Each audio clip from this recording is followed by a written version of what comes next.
And now on Who's Views, it's time to join JT, Paul, and Third Doctor Ian for the latest headlines.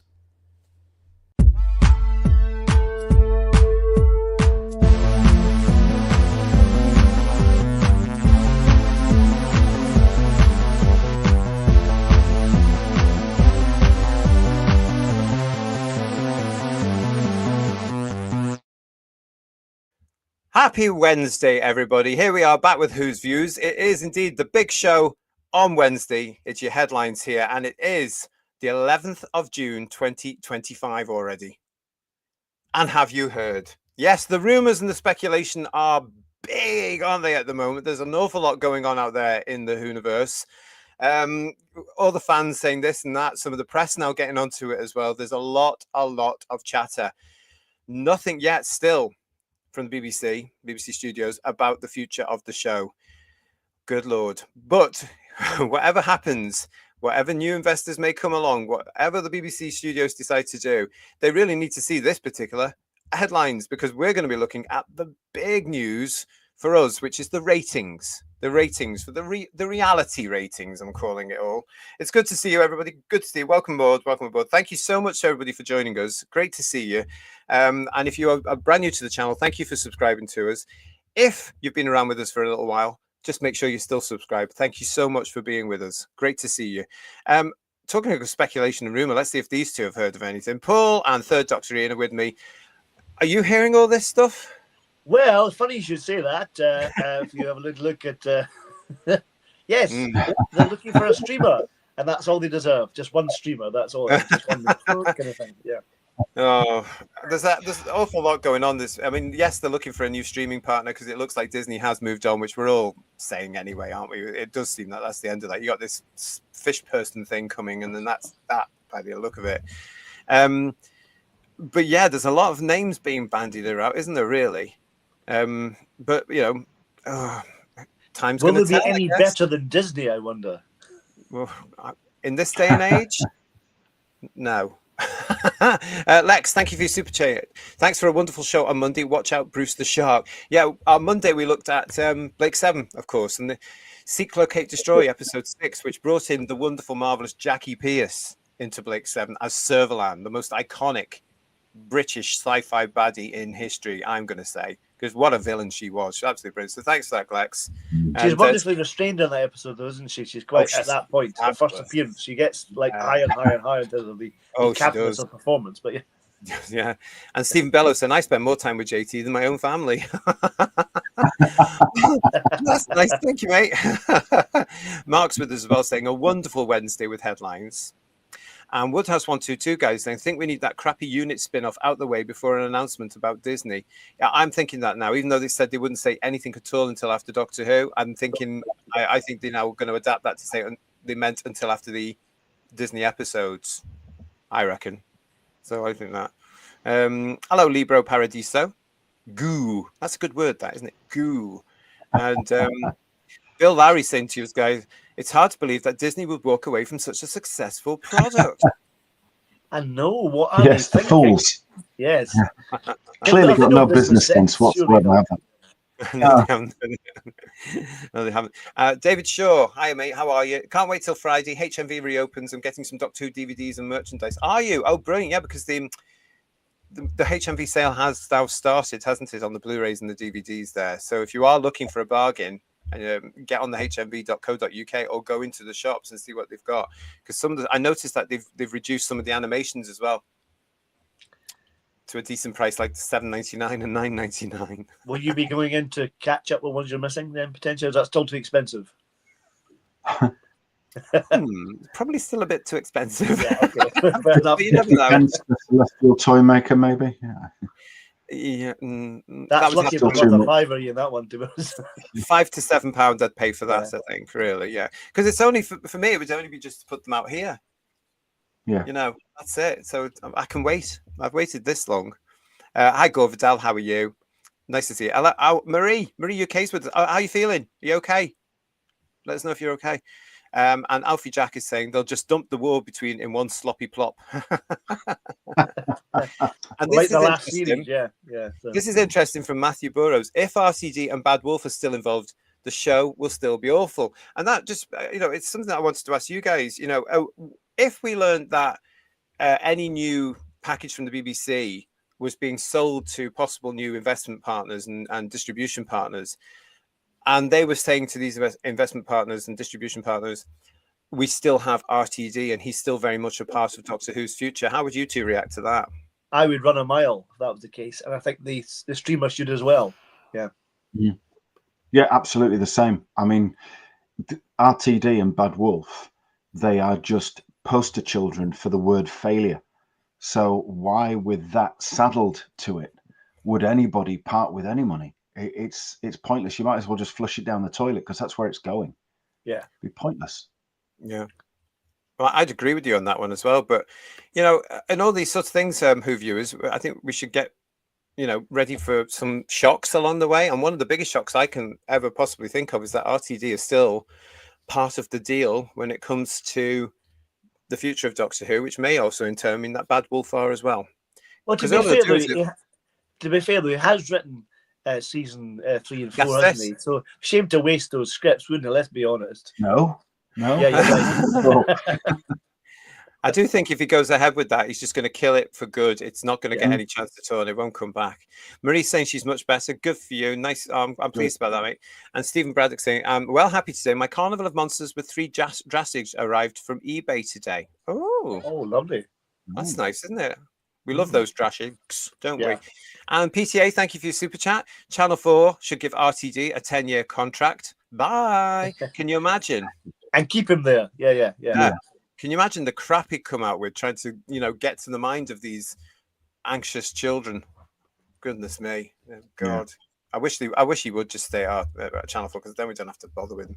And Digby Strubbage, thank you for your super chat. Thank you for an excellent show on Sunday. A brilliant insight from all. Is there a chance that with no Disney deal, RTD is out of a job?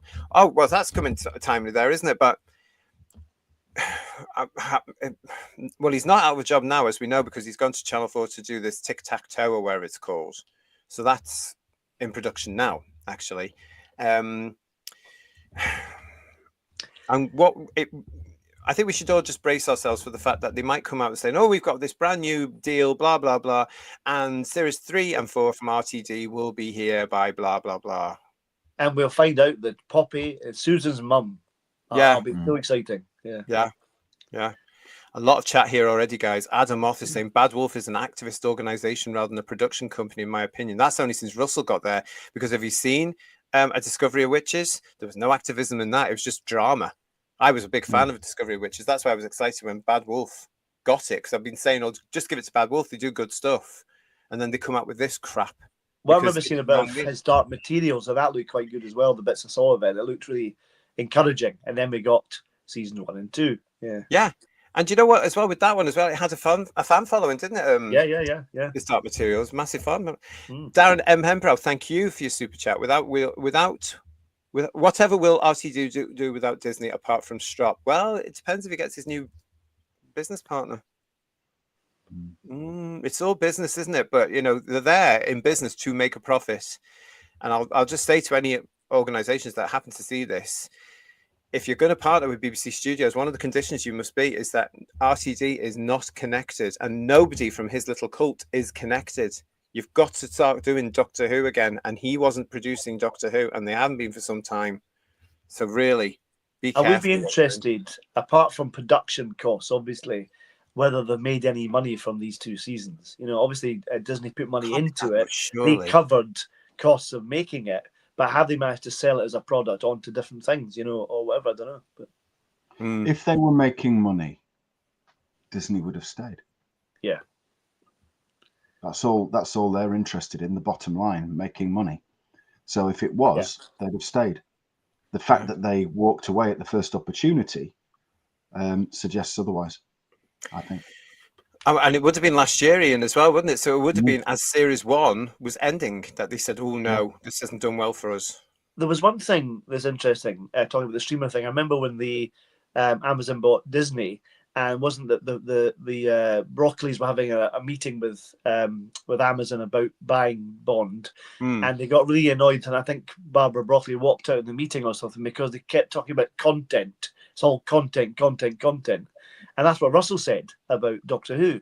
So content just suggests it's airtime, it's 2 or 3 hours here and there, whatever. That's all it is, rather than actually content being quality, which is a bit worrying. You know what I mean? It is worrying because that's not what television should be. It's not about the content. And Doctor Who has just spectacularly shown that that's the wrong way to go, because people still want decent stories, science fiction, good characters we like, and more than 8 episodes in order to discover it all. We don't necessarily want the content from their social media. And when you look at Doctor Who's social media as well, it's by a juvenile for juveniles. It's for the under 6. Do you know what I mean? It's awful, isn't it? Absolutely awful. Oh, right. Gore Vidal's saying to us, if Disney walked away, why would anyone want it? Yeah. But as I say, we've heard here on this show that BBC Studios are desperate to keep this thing going. They would really, ideally, I think, like to have a Christmas episode for 2026. Stay tuned. Will there be any public interest by then, do you think? Because it's waned and almost died. And then you're hoping that some love for it retains over 18 months or whatever before Christmas. Yeah. I can't see any interest, because you'd be introducing a new character in the role as well, or a new actor in the role. You've got too much to do. A bit like what Best Will in the World, like what the McGann movie was saddled with too much, wasn't it? Yeah. You had to introduce the Doctor, then immediately change him, then go back to explaining it all and give yourself a load of backstory that you had to narrate. And it saddled it in many ways, really. It did. It made it too complicated, doesn't it? My worry is, though, they're going to do the exact same thing they did with Tennant, but do it with Billy Piper. Have 2 or 3 specials of her, then relaunch a new Doctor after that, like they tried to do with Ncuti, and that made no impact whatsoever, apart from being crap. You know. You see, but the thing is, Billy Piper isn't a draw either. No. If you're going to do the Doctor, you need a good actor. Yeah. No, I'm not being disrespectful to Piper, but you need a good male actor, let's say it that way, who can play the Doctor. And he needs to be believable, and he needs to be of a certain age. I would reckon in his mid-40s now, to bring it back as a serious thing and to just get it done. I just think we've got too many clowns around this thing right now. We're all looking at mythical reports and, it's got to be young and it's got to be for the TikTok generation. No, it hasn't. It really hasn't. We are back to the lunacy of Eddie Izzard and Paul Daniels. So. Oh, we definitely are. Yeah. Except they actually have a chance. Yeah. Shane Spangler saying to us, good afternoon, gentlemen. I keep getting clips of Capaldi episodes recommended on YouTube. We didn't know how good we had it with him. You're not kidding there. Yeah. God, yeah. It's a long time ago now as well. Anthony Green saying to us, Bond is a prestige brand for Amazon, but not Doctor Who now. And PTA, thank you for your super chat. RTD has Series 3. Have licensed payers funded it? At the moment, no. There's no money to go ahead with any more Doctor Who now. It's all done. It's dusted, isn't it? That's why they're looking for new investors and certainly a new distribution and streaming partner. I mean, they could, I believe now, they could do something by themselves, but it wouldn't be what we're used to. It wouldn't be even 8 episodes. You could probably be looking at 3, possibly 4 TV movies a year under BBC Studios alone. But again, it looks like they would go back. It possibly looks like they could go back and say to RTD, right, you take control. The thing about it is, like I said before, the casting has to be right. A proper actor playing the Doctor, and I agree with you, they'll have to be male. Billy Piper is a great as Rose, but she's not the Doctor. She's a really charismatic actor playing the part to capture an audience. But they have to stop trivializing regeneration, because this has now become, we'll just change him now. It doesn't matter because that didn't work. That was a failure. Let's change it again. Yeah. That has diminishing returns for an audience, doesn't it? You can only do it so many times, then you have to stop. That's the problem. You know what I mean? Well, if you look at the fact, Paul, that since Capaldi, we've been through 3. Yeah, I know. Yeah. Including the Tennant second version, you know. So it's no wonder the Notwees are disappearing, because it's not believable in that sense anymore, is it? And they haven't had time to get used to any aspect of the. I mean, they didn't like the Whittaker one. Tennant was there, thankfully, for only 3 hours, unnecessarily. Then you've got the Gatwa one, again not liked. They probably should have just went straight for Gatwa, to be honest, or the new Doctor after Jodie, not had Tennant at all. That was just pointless, really. You know? It was, because people would have, as we know, would have tuned in. We are coming to the ratings in a second, guys. Virtual Baz is saying, all I want to know is what's the next Doctor Who Blu-ray collection going to be. We were just talking about that in the green room before we came on. Stay with us. We were expecting some sort of announcement in this sort of period here between Doctor Who ending and the fish people thing. And I so wish it was called that. That sounds so much better. the fish people The fish thing, people yeah. thing. So we were told June, or we heard it could be June. So stay around. I mean, I don't know if that could be a standard one as well. Legion of James will be happy. So stay with us, because as soon as we know something, we'll be back to talk about it. Julianne is saying it's created content, all right. Like my cat's arse has created content in his litter tray. She's scathing, isn't she? Brilliant. She's Brilliant. scathing. She is scathing. And Darren M. Hembrow was saying, I, like many, would love to have this show and make it spectacular if only we had the chance. I know. Would a Christmas special be set in a modern day? Because that would be original, says Marie. Yeah. Lots of you joining us as well. Nice to see you all. Nice. Yeah. Dr. Dread, stop it. Behave yourself. Dr. Dread saying for Eddie Izzard would have been a better doctor than Gatwa. I don't think he would be good for the show. Put it that way. It would have been very much the same vein, wouldn't it? Really, it would all be. Yeah, I mean, we know what he'd turn up wearing as well: stockings and high heels and a red jacket, probably. And Paul Richards is saying to us, it needs a reset. Introduce Eddie Marson or Aneurin Bernard. Take it serious again with decent, coherent science fiction plots. Paul Richards, I'm going to agree with you, because I don't think anybody is taking it seriously anymore. I think they're just churning it out, as Paul says here, for content. Yeah, it's just so self-aware nonsense. That's what it is. It's not Doctor Who at all. Yeah. And Phil's here for Teddy Reggie Rock's channel. Why is Billie Piper back? Because when she wants to, because she wants to. Oh, bless him. All together now. And Margate writes in, there's no way Paul Daniels would have been worse than the dog's breakfast we've just endured. Paul Daniels would never touch this now if he was alive. No, he wouldn't. Well, there's lots to talk about now, so let's bring him on, because it's now time, everybody, of course, for Bedweir to join us for the reality check, as I'm calling it. This is the bit we need to get out to absolutely everybody. It's time for the ratings breakdown.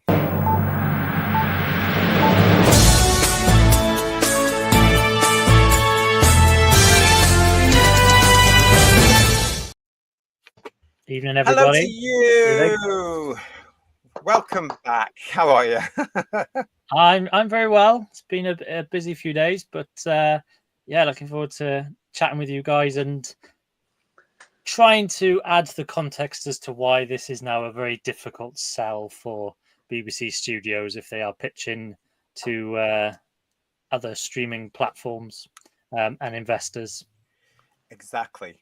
Because we've got the portfolio you need right now. For So you're going to prove that other streamers wouldn't touch it with a barge pole, is what you're going to say. So, yeah. Why would you? Well, people are going to say ratings don't matter, but there's no point in anyone investing in a television program where that doesn't have an audience. Yeah.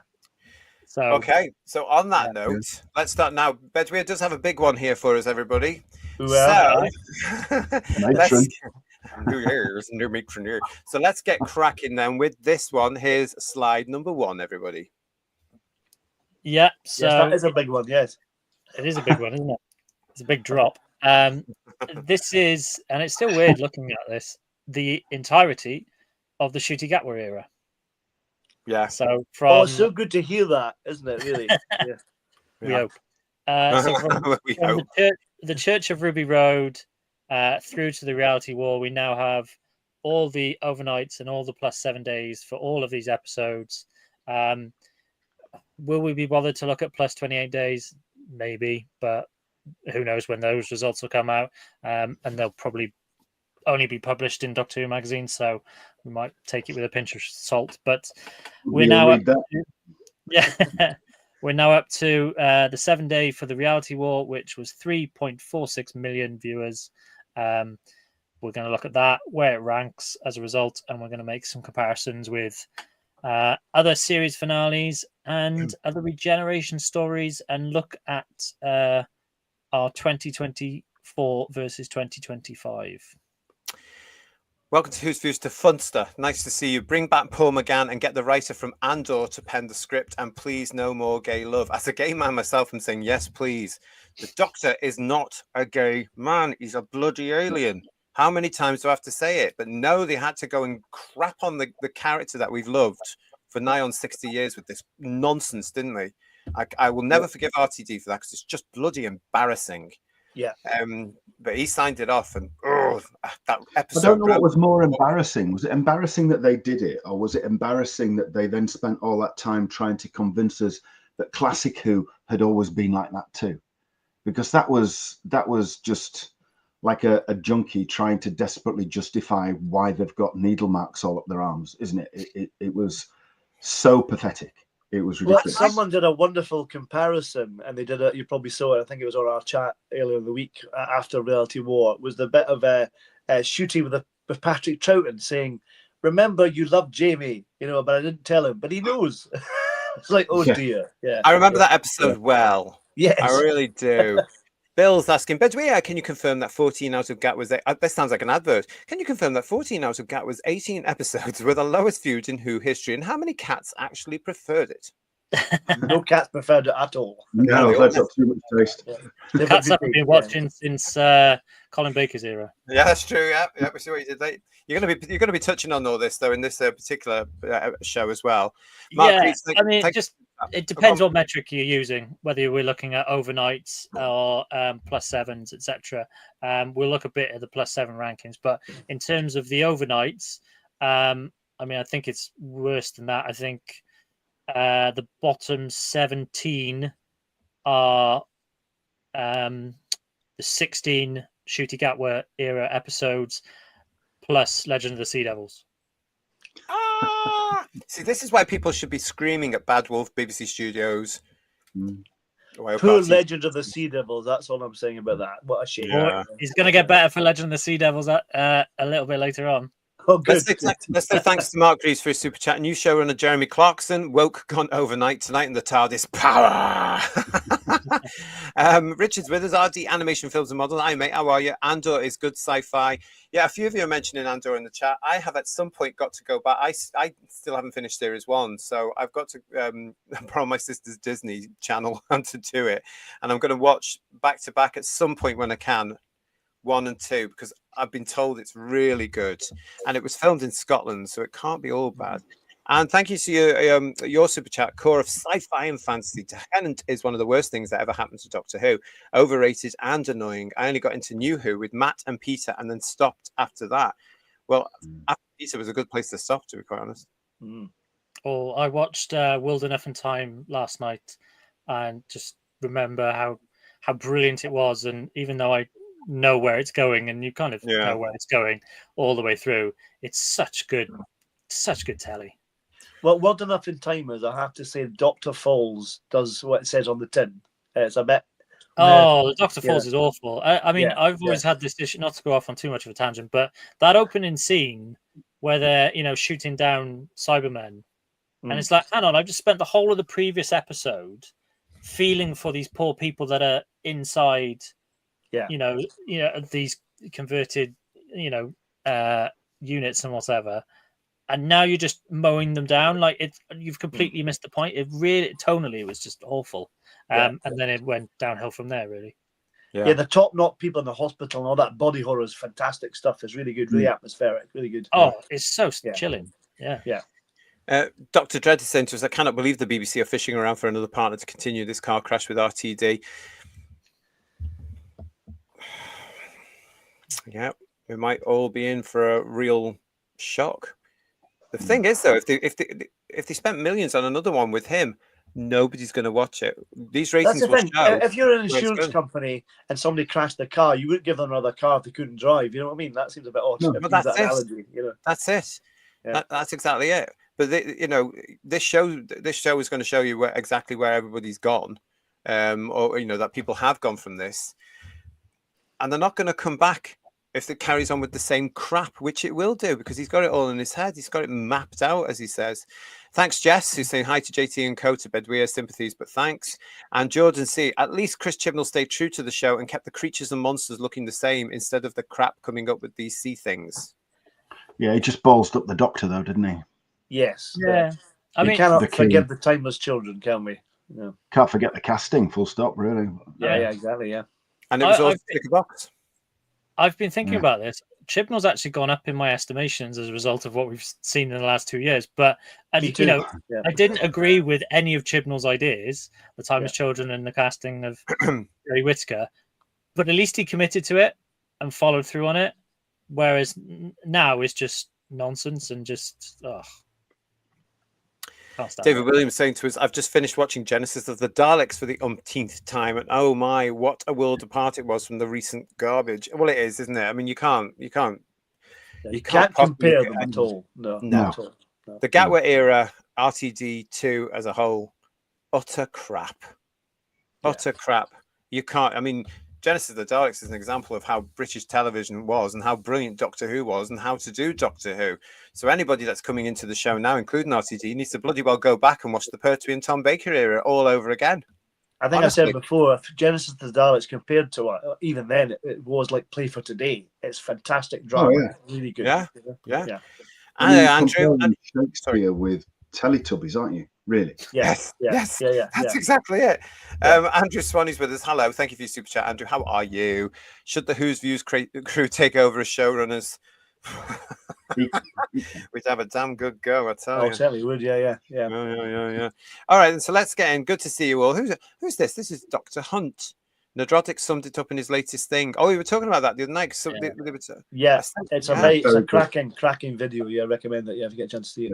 Got quite Yeah. emotional actually. Yeah, towards the end. Yeah. It really Oh, don't give me all that emotional nonsense. Listen, Doug Adieu is with us. Chibnall has gone up in the panel members' estimation. The crimes of RTD are truly appalling. yeah. They have to be. They Maybe have he did it on purpose just to get to like Chibnall. Maybe that's why he did it. Yeah. Okay, guys, keep your chat He coming will in. be getting the help that he needs. Keep all the chats coming. I'll try and keep up with you, but let's go on to the second slide from Bria, which is this one. Yeah, so this is taking out the sort of anomalies that are the Christmas specials. Obviously, Christmas Day is a bit of a one-off, and you've got an isolated audience because everyone's passed out from Christmas dinner. So this is just sort of removing those two episodes. So we've got our Series 14 and Series 15 episodes. We're going to look at them in a bit more detail and compare them slightly differently later. But you can see that for this series, the Interstellar Song Contest popped a rating, as they say, and the Reality War has done reasonably well, but it's still lower than what the series started out as in terms of +7s. The song contest's a fluke, though, isn't it? Let's be honest, isn't it? Yeah.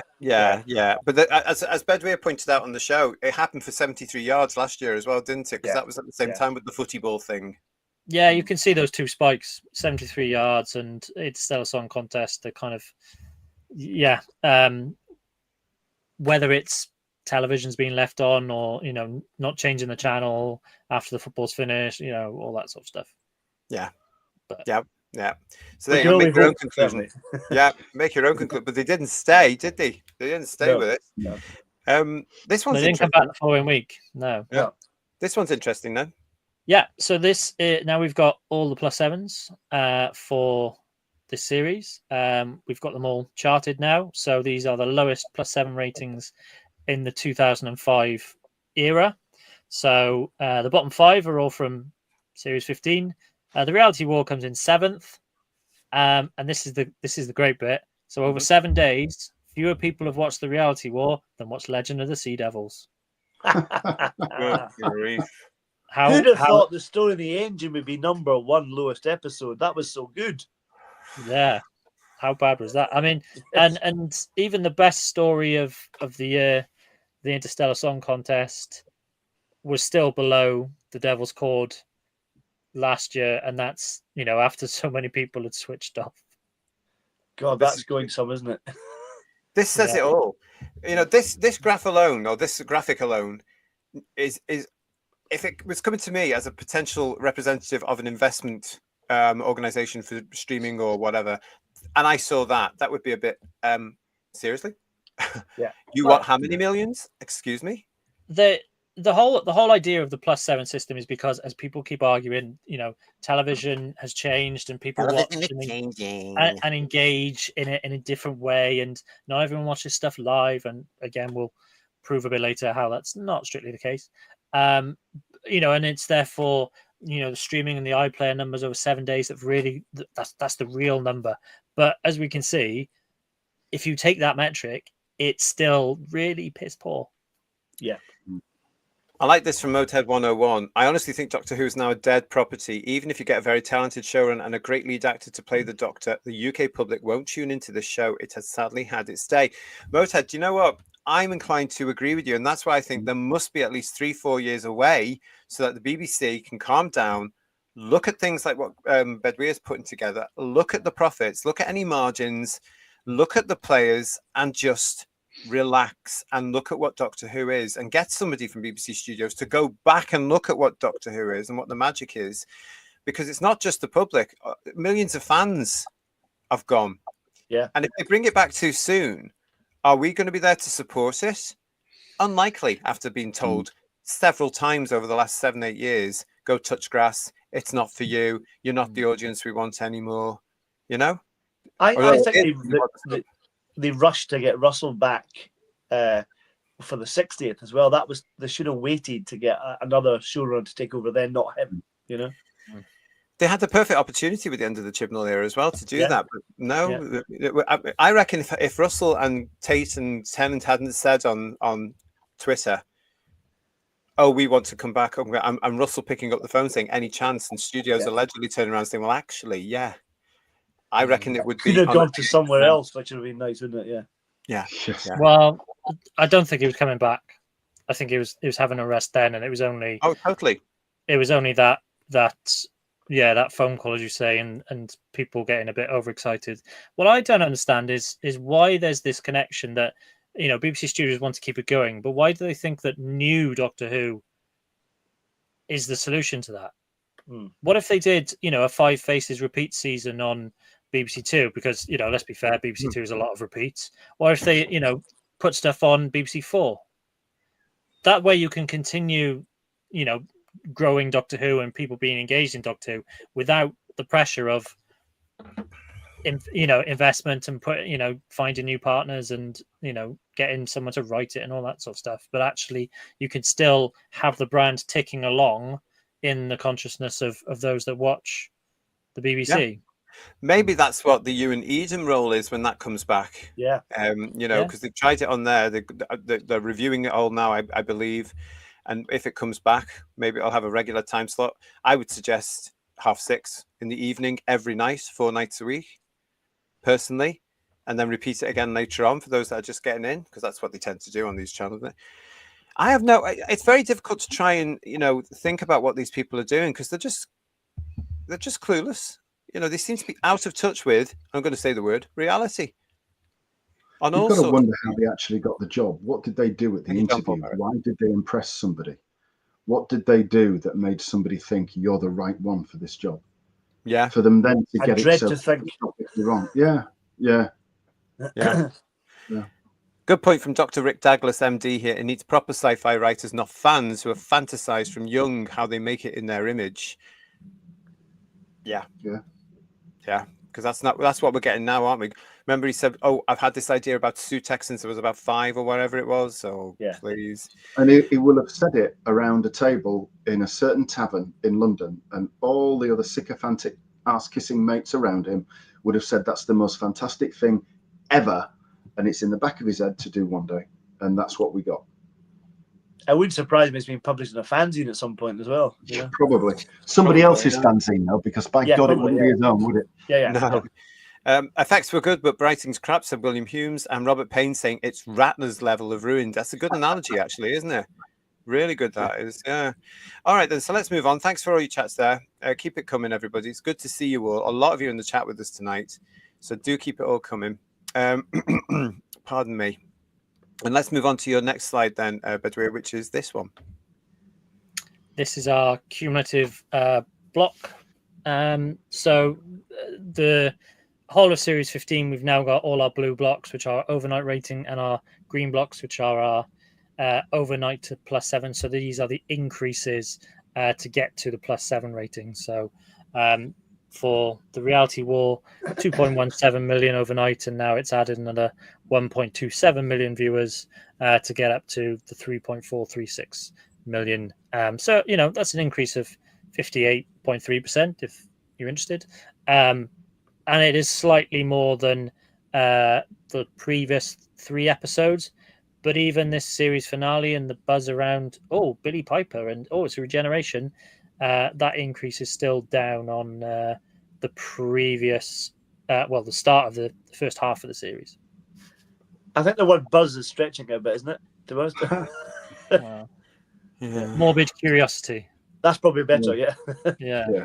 The brilliant thing about this graph, I like this graphic because it's so clear. Look at it. It's so clear, isn't it? I really like that. And when people report the +7 rating and the the overnight rating or whatever it is, you don't necessarily get this context, and that's what we try and deliver on this channel. And is we'll see in the next slide as well how that increase is quite important, because the Reality War didn't have a pre-transmission. It wasn't available on the iPlayer in advance. But all the previous episodes did, and that's going to be a factor, and those are part of that +7 increase. So, something to bear in mind. Thank you for this, John Paul Barrett. True Doctor Who died with Peter Capaldi in 2017. R.I.P. That is something I will back on as well. I totally agree with that.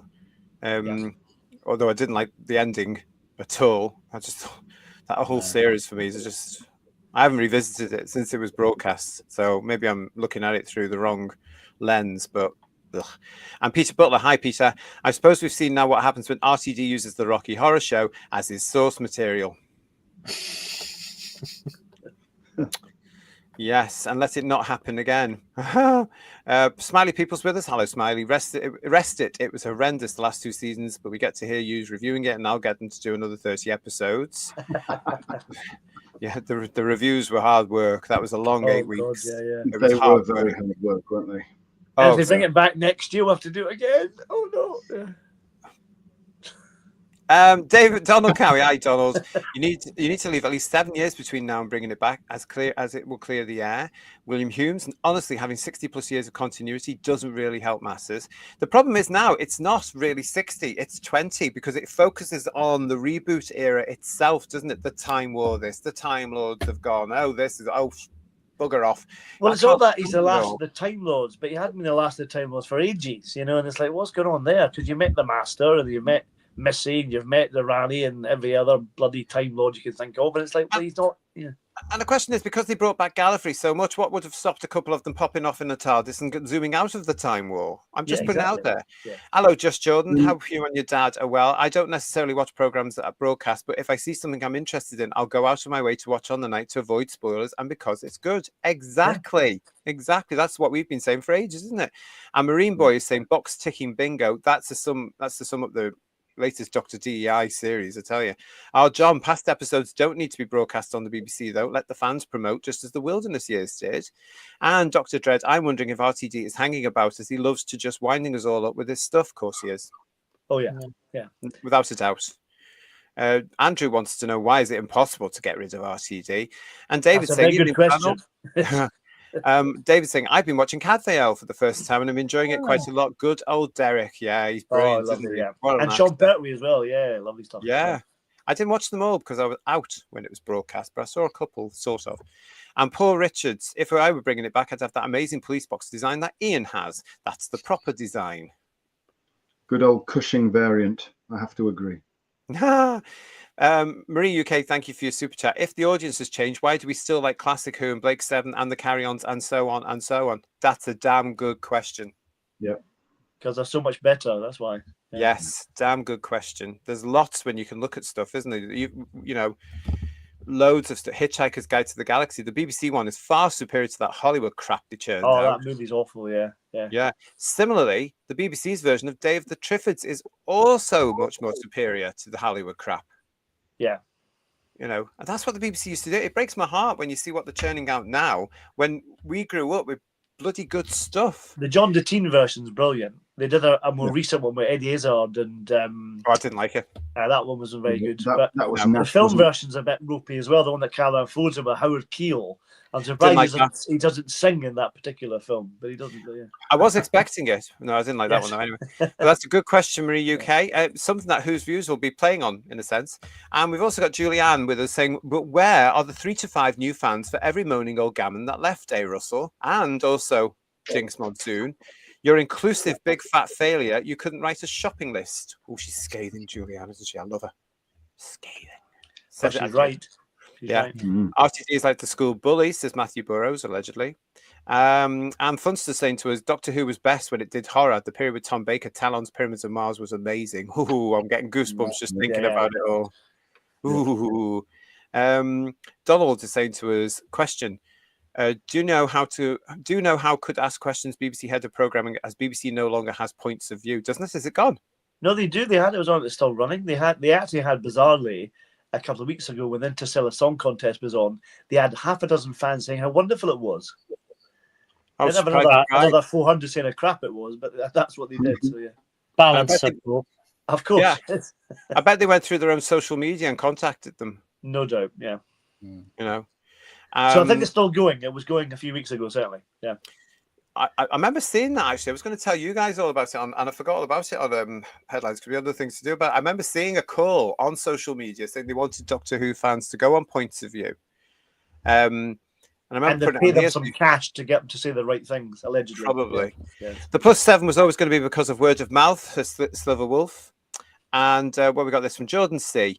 I the other night started even watching the Sarah Jane Adventures again, and it is brilliant and better than the series we recently got. The show was good for its cliffhangers. Well, I'm glad you've started watching that because you're up on us, but it's coming this way soon. We start reviews on the Sarah Jane Adventures very soon, so stay with us, everybody. That was a good format as well. It was, yeah. It felt like 2 episodes. It was great, yeah. Well, it did. And I remember people at the time saying that exact thing. Yeah. You know, a lot of you in the chat, keep it all coming along. It's good to see you all. Thank you for being here. Alfie Jack, what are you saying to us there? JNT was desperate and couldn't go. RTZ ain't going nowhere, and it's maddening. Yeah.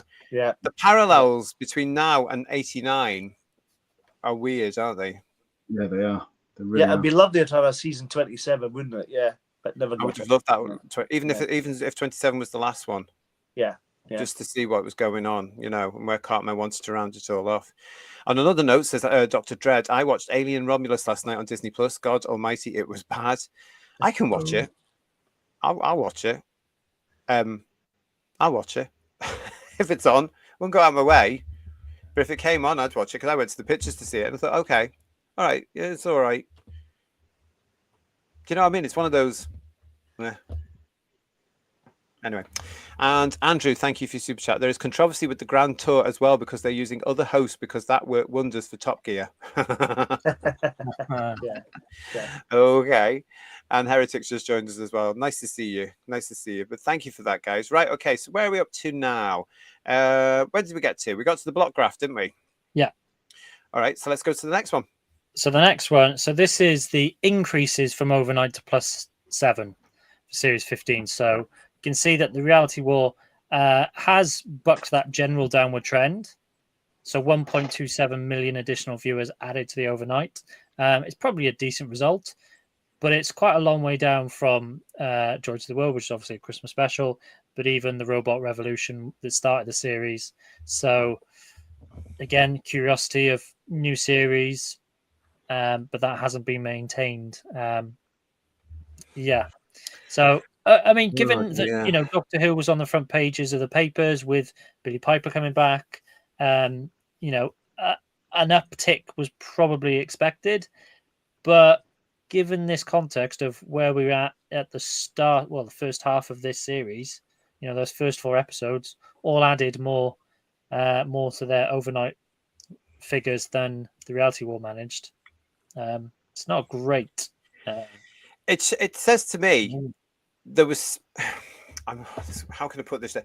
There wasn't an interest. There wasn't a real interest here. But I think that little increase for the Reality War are fans. Yeah, well, fans that have not been there for the series that have come back to see our regeneration. Yeah. I mean, maybe. We've also got to bear in mind this didn't have a pre-transmission, and it was in the cinemas. So those that went to the cinemas will have had to watch it on catch up on the iPlayer, etc. So what do we work it out as? Maybe 30,000 tickets sold, roughly. Who knows? That was based on the box office takings. If you didn't see that discussion, then go back on the channel. So yeah, maybe that's probably that additional boost, maybe. And yeah, I'm sure plenty of people will have seen the discussion that took place around. Oh, there was a regeneration. Oh, Yeah. I'll watch that final 5 minutes maybe, and that probably counts as a view these days. So there we go. It absolutely does. I'm sure it is. But you know, if from experience of me not watching the Chibnall era, even I was interested in how they're going to kill her off. I didn't watch it on the night, but I have seen the regeneration since on the Tube of Who. It wasn't on that particular weekend. It was about a week later. I thought, oh God, I can go and watch it here. But again, with that though, and we said it before, that I don't know if if Bedweir or Ian can remember. I cannot remember what caused her regeneration. You know what I mean? With other doctors, you knew what was going on, but I cannot remember exactly what triggered her regeneration. Do you? Was she shot by something? Was she shot by the Master or shot by that energy creature? Did she not? Bounced off? I don't know. I wasn't quite sure what was going on. Did she have a poisoned ice cream? Because didn't she sit on top of the TARDIS with Yaz having an ice cream? So Yaz did. Could have been dairy intolerance. That's what happened. Yes, she was poisoned by a vanilla ice cream because she was spun by Yaz. Yaz spun by the Doctor. That's right. That makes sense. Yeah. Dairy intolerance. It would be very TQIA, culty, woke, far left, spineless bollocks, wouldn't it? To be something like that, an intolerance to gluten or something, and you know. Or maybe there was nuts in it, and that's what caused the problem, wasn't it? Yeah. Do you know that? Oh, thank you, Alfie Jack, actually, for your super chat. Will you review Alien Earth? It looks good. Anything can happen on this channel now. Anything can happen. As long as we can get access to it, anything can happen. So stay with us. That's all I'm saying. Stay with us. But, you know, it's interesting you're saying that because you're saying you don't remember how the Whittaker Doctor regenerated. I'm still confused about why and how the Gatwa Doctor regenerated. You know, so again, it goes to this whole point about the regeneration. It's not a big issue anymore for them because they've done it so often. It's just a switch of the actor for them now. There's no real drama. I mean, if you look at classics we had, you know, Planet of the Spiders, there's a reason he regenerates. Logopolis is doom laden from the first opening bar, you know, all the way through because you know he's going to die, and so does he. That's the point. Caves of Androzani, you can't see. Oh, come on. Yeah, come on. Yeah, you know, yeah, exactly. And it's just the case there that now it's just a churn, isn't it? It's just a churn. But you really cared for the Doctor at that point. All the three regenerations you mentioned, you really cared for the character. And even if there was a reason for it, now I don't care less. You know what I mean? It's incredible. Yeah. Legion of James is saying due to a badly stubbed toe. Yeah, or broke a nail, as I was suspecting with Shooty, but that didn't happen. Wasn't that a joke in one of the Doctor Who monthlies at one point? The toe thing. I can't remember. Didn't Tennant say something? It'd be really weird if he tripped over a brick or something. That was one thing he said about regeneration or something bizarre like that. Yeah. Oh, I can't remember. Maybe the shock caused by standing on a piece of Lego or a plug. That's enough, let's be right. If he's got what's her name, Poppy around all the time, he's stepping on Lego all the time. That makes sense. Yeah. But it's like we've said though on the show before, and they've used regeneration now just as a gimmick. You know, the whole thing with Capaldi bringing a regeneration on, and then stopping it, going surprise, it's not real. I mean, come on, that was just stupid. Legion of James is saying people probably watch Reality War on streaming service to see if it was true, just how ludicrously bad it was. Very probably. And Doug is saying, Doug Adieu, with so many rumours that Reality War would be the last ever Doctor Who episode, an uptick was likely. That it was solo shows the public's overall apathy to this show now. Yeah, on the day, I was really tempted to watch it just because I thought this might be the last new Doctor Who we get for a while. I feel like I should watch it. I didn't, but... You stopped yourself very well. I felt compelled because, thinking this might be the last new Doctor Who for a while. But... You see, I've still got an issue with the fact that people call it new Doctor Who. It's 20 years old. It's not new. It's old. It's really old, and it shows. Premiere broadcast, then.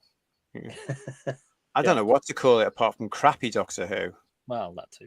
Because, I mean, it wasn't Doctor Who in any way, shape or form, because they've crapped on the character from a far height for years now. And as I kept saying in our review shows, I can't see the Doctor in the show at all. No. All I recognise is the police box, to be quite honest. But that's me. The Master damaged her, says Jordan C. Oh, really? Ah, right. She was damaged already. And I like this one from Legion of James. Sutek bit her bum when she sat on the TARDIS. That's a good point. Yes. Get off! You sat on my head. Yeah. Oh, honestly, I'm gonna. And Anthony Parkinson, Whittaker regenerated after a particularly strenuous gurn. I don't know why she didn't regenerate in the first episode. She falls from the TARDIS from a great height into a train, and she survived. How did that work? I don't understand when you guys were telling me about this. I don't understand because the Fourth Doctor didn't when he fell off a telescope. Yeah, it's like David Tennant at the end of time. He falls through a roof and survives. Yeah. But it was through space, wasn't it? And then that means she survived re-entry. Yeah. And everything.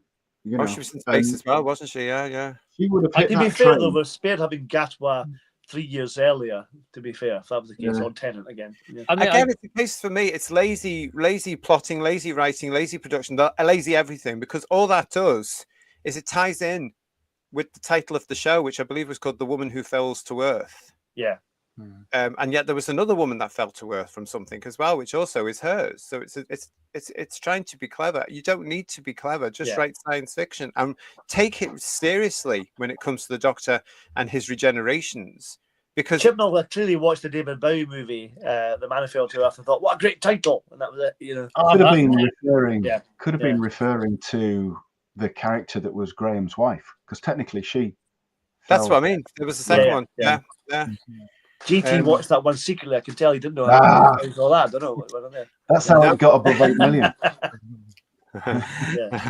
Thank you to Tony Farrell's TARDIS saying to us, greetings and salutations. I really enjoy Bedweir's analysis. What a shame he's proving that Doctor Who is dying on the BBC. Isn't it great that we get things like Doctor Who meets the Scorpion coming up? Yeah, I mean, there's little pieces and pieces in there, Tony, where we've got something to look forward to, because there's nothing really coming from BBC that any of us that watch this channel on a regular basis are really looking forward to. I mean, this fish thing. I mean, I hope Captain Birdseye's in it. Yeah, I'm sure he will be. Well, it wouldn't surprise me if he turns around, I've got the problem to this, and turns them all into fish fingers.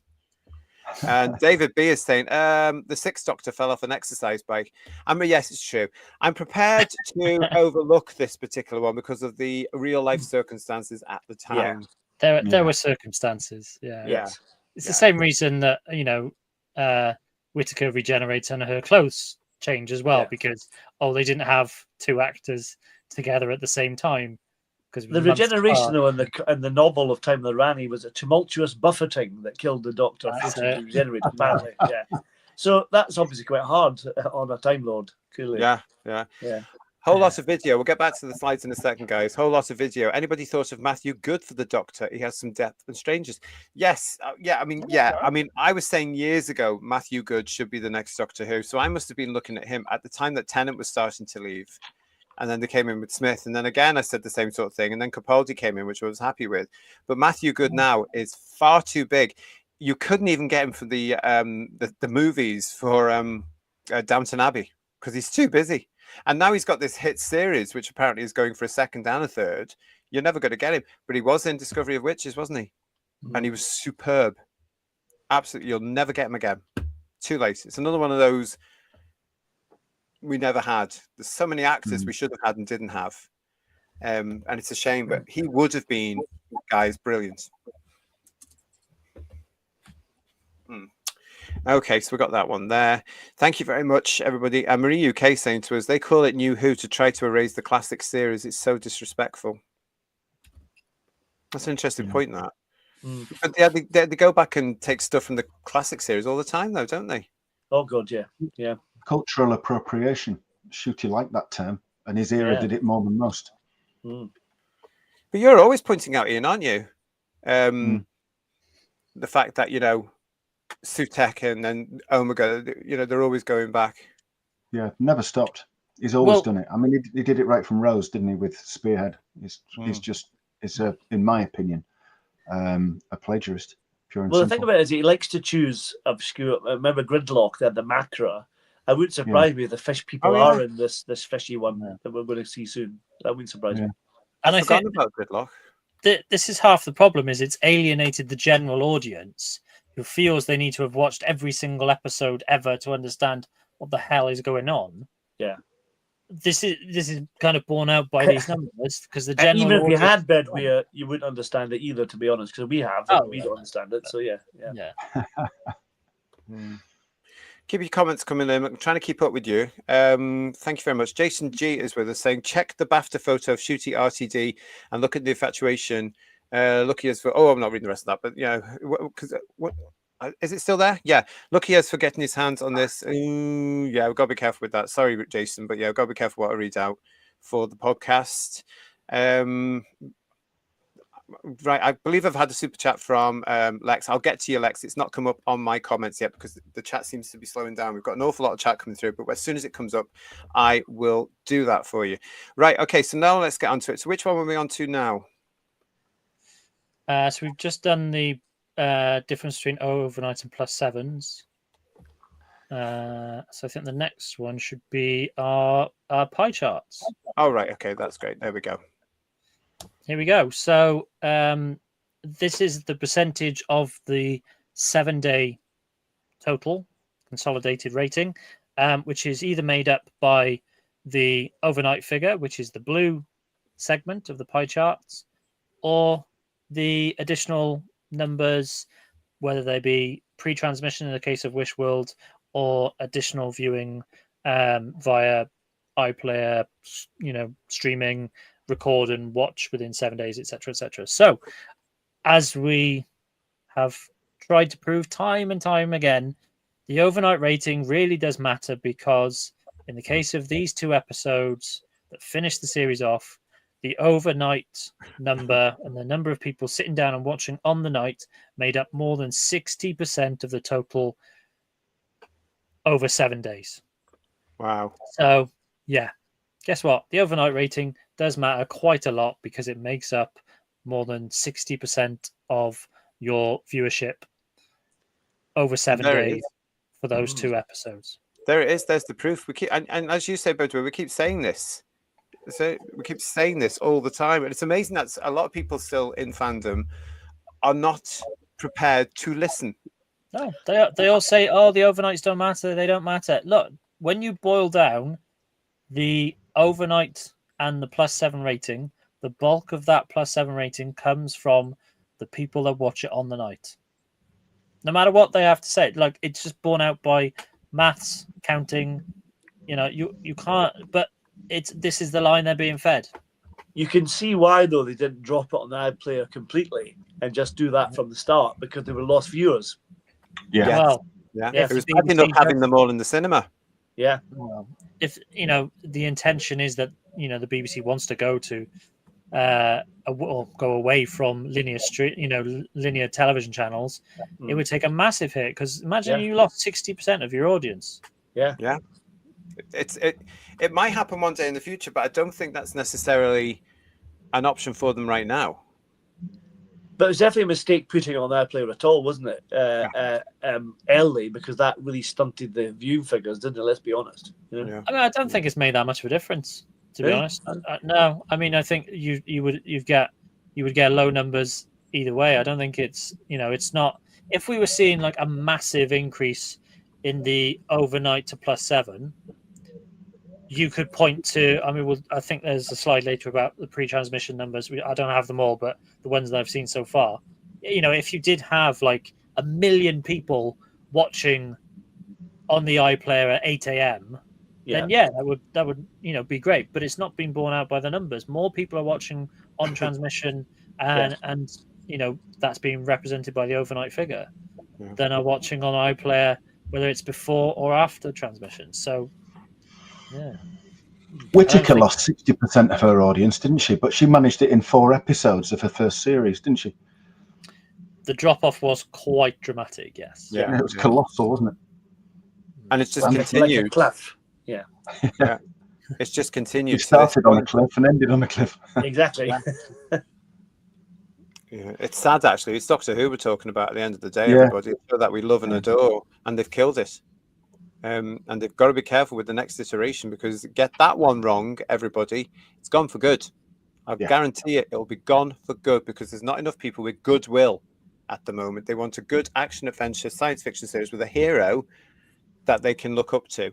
They don't want Preach 2 or any of the nonsense you've been peddling for the last few years. They don't want your DEI tick boxing inclusive nonsense. They just want a fantasy. They want a drama that can take them They'll away be very from the reality lucky, today. though, to get that third chance from the viewership, aren't they? I mean, we're frustrated by it, you know what I mean? So coming back a third time, as you said, even really soon as well, that's quite worrying. But I think it's all, if it wasn't on borrowed time already, it's really on borrowed time now, honestly. Yeah. I can see our show for any next version, if it's very soon, make or break. Yeah. Because it would be a break as far as I'm concerned. I'm judging it already, and it's not even Yeah. a go. Hey, Lex, thank you very much. For your broken, chat. definitely. So, Yeah. JT, who would you pick on Who's Views team to be Doctor Who? Who was a pick? Lex. Who was a bit? George. yeah. Oh yeah. Yeah. George. Yeah, that would be fun to see, wouldn't it? I could see him in ruffles. Yeah. I can feel Apparently, myself yes, Doctor, pre-ordering that's his lovely, first box set already. Thanks for that, Lex. And Marie UK Super Chat, thank you very much. Gatwa had to leave to recover from a high kick. Oh, I've been there myself, I tell you. Did he wraps himself? Did he? That's why, yeah. So, Pulled a hammy. We can only hope. yeah, pulled a hamstring, yeah. Oh God, I'll tell you, if you do it, it's harmful. Absolutely. Ooh, I was out of action for at least 2 days. Oh my god. Anyway, we won't go into that. Stop asking me things like that, everybody. Digby Strawbridge is again saying Sean Evans would be an interesting pick for the Doctor. There's some great actors out there. And Legion of Jane saying Gatwa fired Force Lightning out of his hands, then minced over to the TARDIS doors to pull an Olivia nuclear bomb moment from Xanadu, all orangey and glowing. I've seen that film. That's enough to force a regeneration. I love that film, Legion of Jane. What are you talking about? I love Xanadu. It's camp nonsense. What are you talking about? It's Well, Fred that Rome Astaire and sequence- Xanadu as well, isn't he, with Olivia Newton-John? Fred Astaire? Yeah. isn't it, as well? Yeah. Oh, yeah. Fred Astaire's in it. He does a great moment, yeah. But all that very 80s with all the lovely, roller skating, and Olivia's in it. What more can you want? Be very careful, you lot out there. Otherwise, I might just do a review of it. I tell you. And Moira's saying to us, I won't watch anything that involves RTD anymore. Well, you're not alone, my darling, are you? Not alone. And that's why it's worrying that anybody would actually possibly even say, oh, and Russell T Davies is here as part of the project after what he's just done to the show. Yeah. Oh, the pie chart's making me hungry, says Sliver Wolf. Well, that's good. We'll take them off then, and we'll get on to the next one, which is this. And this one's fun.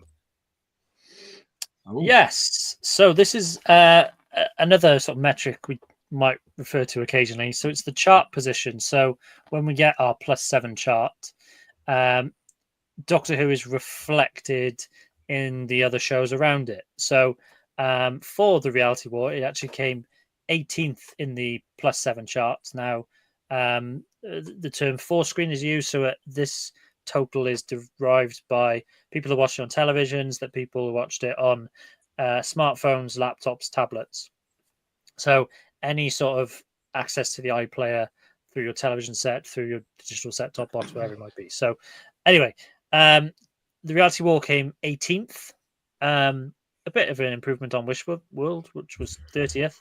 But we can see the sort of general trends. So apart from the Church on Ruby Road, which was 3rd, and Joy to the World, those Christmas specials, so 3rd and 6th respectively, the averages haven't been brilliant for Series 14 and now Series 15. But in Series 14 last year, the average chart position was 16th. It has now dropped to about 24th, 25. So quite a drop. And for context, 18th. So what other things beat Doctor Who? Well, Coronation Street, Emmerdale, Race Across the World was the top thing. But interestingly, Antiques Roadshow as well. Don't forget Antiques Roadshow. Antiques Roadshow didn't. I thought it did. Did it not? Oh no, damn! I thought I was right. Okay. Not in this week. No. Do we still have the test card? Or are you just showing your age? I'm just showing my age, but I honestly don't know. We might do. Yeah. We might do. But it's never off now, is it, though? So we probably don't. No, you probably don't now. Yeah. Oh, the test card. Many happy memories watching them, waiting for Swap Shop. But interestingly, 2 episodes of Clarkson's Farm were in the chart, and actually they were 3rd and 4th most watched in the UK. Which, given that's on, Amazon Prime, and it is a a streaming service that isn't available to everyone. I think that's quite an interesting figure. So, over 4 million people watched those episodes on Amazon, which is massive when you consider, that's a streaming service, as I said, that's not available to everyone. Not everyone's got Amazon Prime, and that's in context. That's huge. But it's still it shows people going out of their way because they want to watch it. Yes, exactly. Putting their money where their mouth is, which is what the BBC should be doing with the iPlayer if they are as good as they think they are. And they get a huge wake-up call because things like that from Amazon will kick their ass. Let the public decide. Yeah. See, this is the thing about the BBC, though, isn't it? Because they won't do that because they know that it's a competitive market out there. Marine Boy, thank you for this. Most Doctor Who fans watch it when it airs. That's why they are Doctor Who fans. And the 7-day figures are Doctor Who fans watching it again.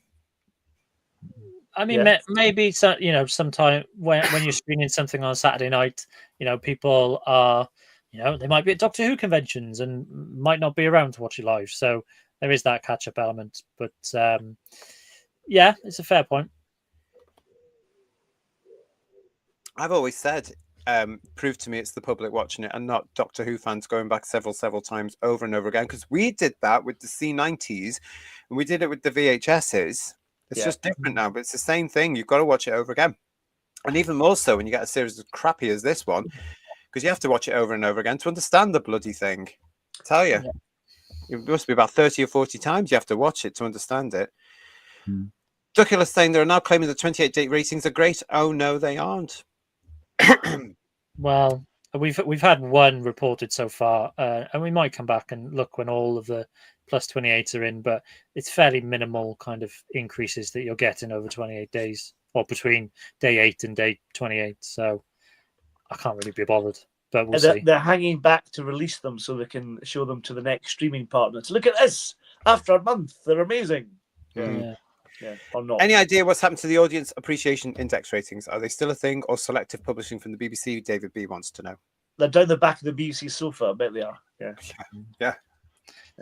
Yeah, there was the same thing happened last year. We didn't see AI ratings for a very long time, did we? No. And they weren't great when they came through. What were they? 70s. Yeah, I think so. Like late 60s, early 70s, weren't they? But as soon as they range from. So Space Babies was the lowest with an AI of 75, and weirdly, Legend of Ruby Sunday was the highest with 81. Strange. That was the only one I watched, and I thought it was awful. But there we go. Lots of you joining us tonight. Thank you. It's great to see you for your headlines tonight. John saying lifelong fan, but as far as I'm concerned, it ended in 1989. RTD poisoned it for me. You're not alone on that. I've heard this come. I mean, I've said something similar. I know you have as well, Ian. Where you can't go back to even watch anything from Eccleston onwards because it's been tainted now. Because all roads lead to Whittaker and Gatwa. Yeah. I mean, I know you can cut it off at the end of Capaldi, and he does say that lovely line, "Doctor, I let you go." Yeah. Which is ironic considering. It really is. Yeah. Well, part of me thinks that's Moffat actually knowing something was going to happen. Because millions of Moffat had been doing so much to damage the brand prior to that. He'd been feminizing the Doctor a bit anyway, where he has the line in that episode where he says, have you ever been a woman? Do you remember? Bill asked him if he'd ever been a woman, I think. And he said no. And then said, I wish I had been, or something like that. That was all prepping it and everything. Yeah. And the amount that Clara would physically assault him, hitting across the face and stuff like that. He was being gradually diminished as a character. It's nothing against Capaldi, but the way he was treated and the way he was scripted, he'd have been well within his rights to say, you know what, screw this, I'm not doing it, and walking off. But he has too much integrity. Unfortunately, the people making the show didn't have the same. It's true. Very true.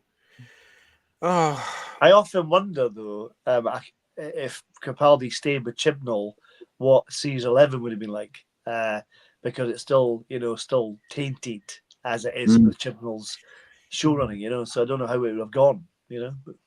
I'd imagine the stories would have been slightly different. You wouldn't have got all of them you got, but again, as we've said before, Capaldi is an immensely fantastic actor, very powerful actor.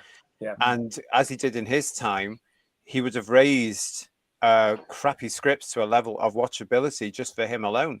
Yeah. And he did that an awful lot when you look at his episodes, really. Yeah. So you might have got some different out, but I reckon halfway through he would have said, "Right, I'm going this year." Yeah. Yeah. You know, it always surprised me so much, Who Views, because Chibnall, I seem to recall, always said he was a massive Pertwee era fan, and yet you inherit a Doctor that's the nearest to John Pertwee you're ever going to guess in Capaldi, and you don't keep want him. him. Yeah. Allegedly. Yeah. I mean, I would have been excited taking over with Capaldi, and they said, "Right, we can do this, and let's do this with him." And anyway, Yeah. who are we? We're just fans, aren't we? And they don't like it, do they? What do we know? Yeah, what do we know? Yeah, Dr. Dredd is saying, "I like a handful of episodes from New Who, but let's face it, the vast majority are complete shite." There's a lot of crap. I'll agree with that. Yeah. Hindsight's a wonderful thing, isn't it? Yeah. Hindsight is a wonderful thing. But again, when you look now back at who's been producing it, 20 years and there's been 3 of them. Yeah. All part of the same cliquey ideological nonsense. Yeah. But only Moffat didn't really let it show until the DEI came in from the BBC, and then he was like, "Oh, we can do this now, can we?"